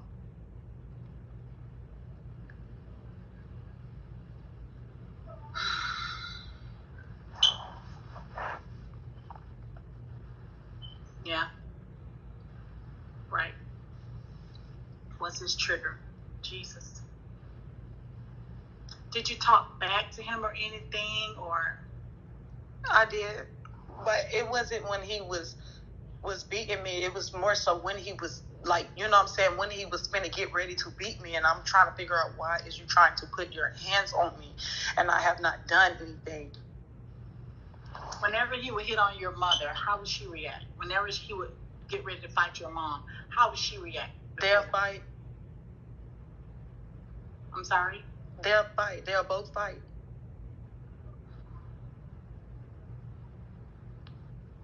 Like, my mom and my dad just was literally finna get a divorce 3-4 days ago. So, and it's about how it's so much that goes on in this house. It's so much. It's a hellhole in this house. Right. We're going to see what we can do for her, LJ. All right. So, where do you live right now? I stay with my mom. So you're back in the house. She probably listening right now. Oh, boy. Oh. Okay. Do you Is your mom here? Do you Can we? Well, first, let's ask for this. Do you think it's going to be a problem with you after you end this interview? I don't know. But I know it's very, very quiet in here, and it's never this quiet. Right. Is that the only place you have to stay? Yeah. Okay. Did you ever try to sit down and talk to your mom? Is your mom a person who can sit down and be talked to? No. No, I can't sit and talk to her. It's like every time you sit and you talk to her, like when she get mad, she'll throw it in your face. Oh, that's why you ain't. Oh, when you leave here, where the fuck you gonna go at? You ain't got no motherfucking where to go. But you have I'm nobody just to share your secrets with. You have no one to literally talk to, because they throw it up in your face. They make you feel guilty. Right, exactly. All right. Oh.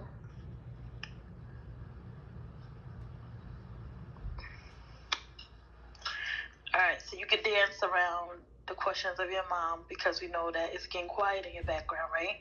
Right. So let's dance around those questions so you can still have a place to stay. Okay. Unless you're willing to whisper a little bit low.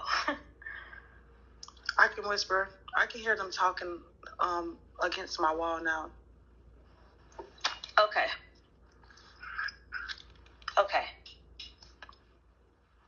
Why do I sound different? How do I sound, boo? Do you have earphones that you can put in your ear? No. Headphones? Okay. So I got my phone down. Okay, so let's just be realistic. I'm pretty sure they probably heard. And the fact that they haven't came in and bombarded on her yet can be a good thing. Right. Mom has probably never heard it from this side or this perspective. It could be a good thing. Because I'm pretty sure it's her mother's house, and I'm pretty sure her mom is very assertive. Right? All right. So mom could have bombarded in at any time, took that phone and threw it up against the wall at any moment. It could have happened. True.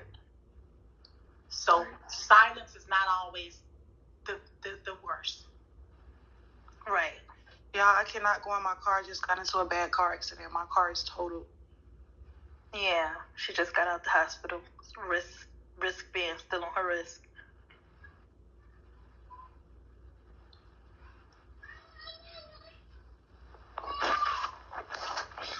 Okay.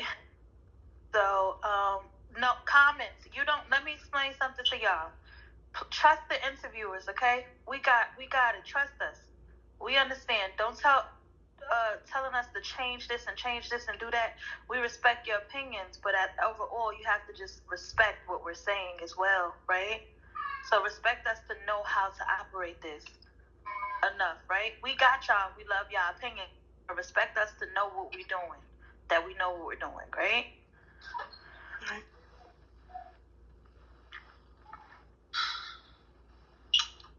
So, what do you want in life, Carmel? I don't know what I want in life. I don't know. I don't know if I want to be here. I don't know. I just been through so much. That shit just be having me like just not want to be here at all. There's just so much I done saw. My grandma has died in the same exact house. Like, I don't understand, like, how y'all think I should be okay. Who just called you? That was your mom who just called your name? No, that was my mom calling my niece. Okay, her name is Carmela? No, her name is London. Okay. Okay. You don't know what you want to do, and that's an honest answer. Yeah, that's honest.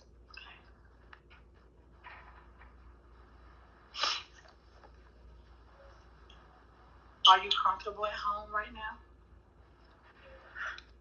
I'm not because I don't know if, like, the next day, like tomorrow, it only takes somebody here to tell you about what I go through. Like, I have this girl who I sit here on the app and I talk to every day. She hear what goes on in my house. So it's not like I'm sitting up here and I'm fronting, I'm lying. I'm not trying to seek nobody attention. This is the truth. Like, this is what I go through in my life as a day-to-day basis. Like right now, if my mom, because my mom always threatening me to pick up and just leave. Like, just pick up and just leave. So she tell me if I pick up and motherfucking leave y'all motherfucking ass, I don't know what the fuck. This how she talking now. I don't know what the fuck y'all gonna motherfucking do. Y'all hoes gonna be motherfucking homeless on the motherfucking street selling y'all ass. That's what she told me.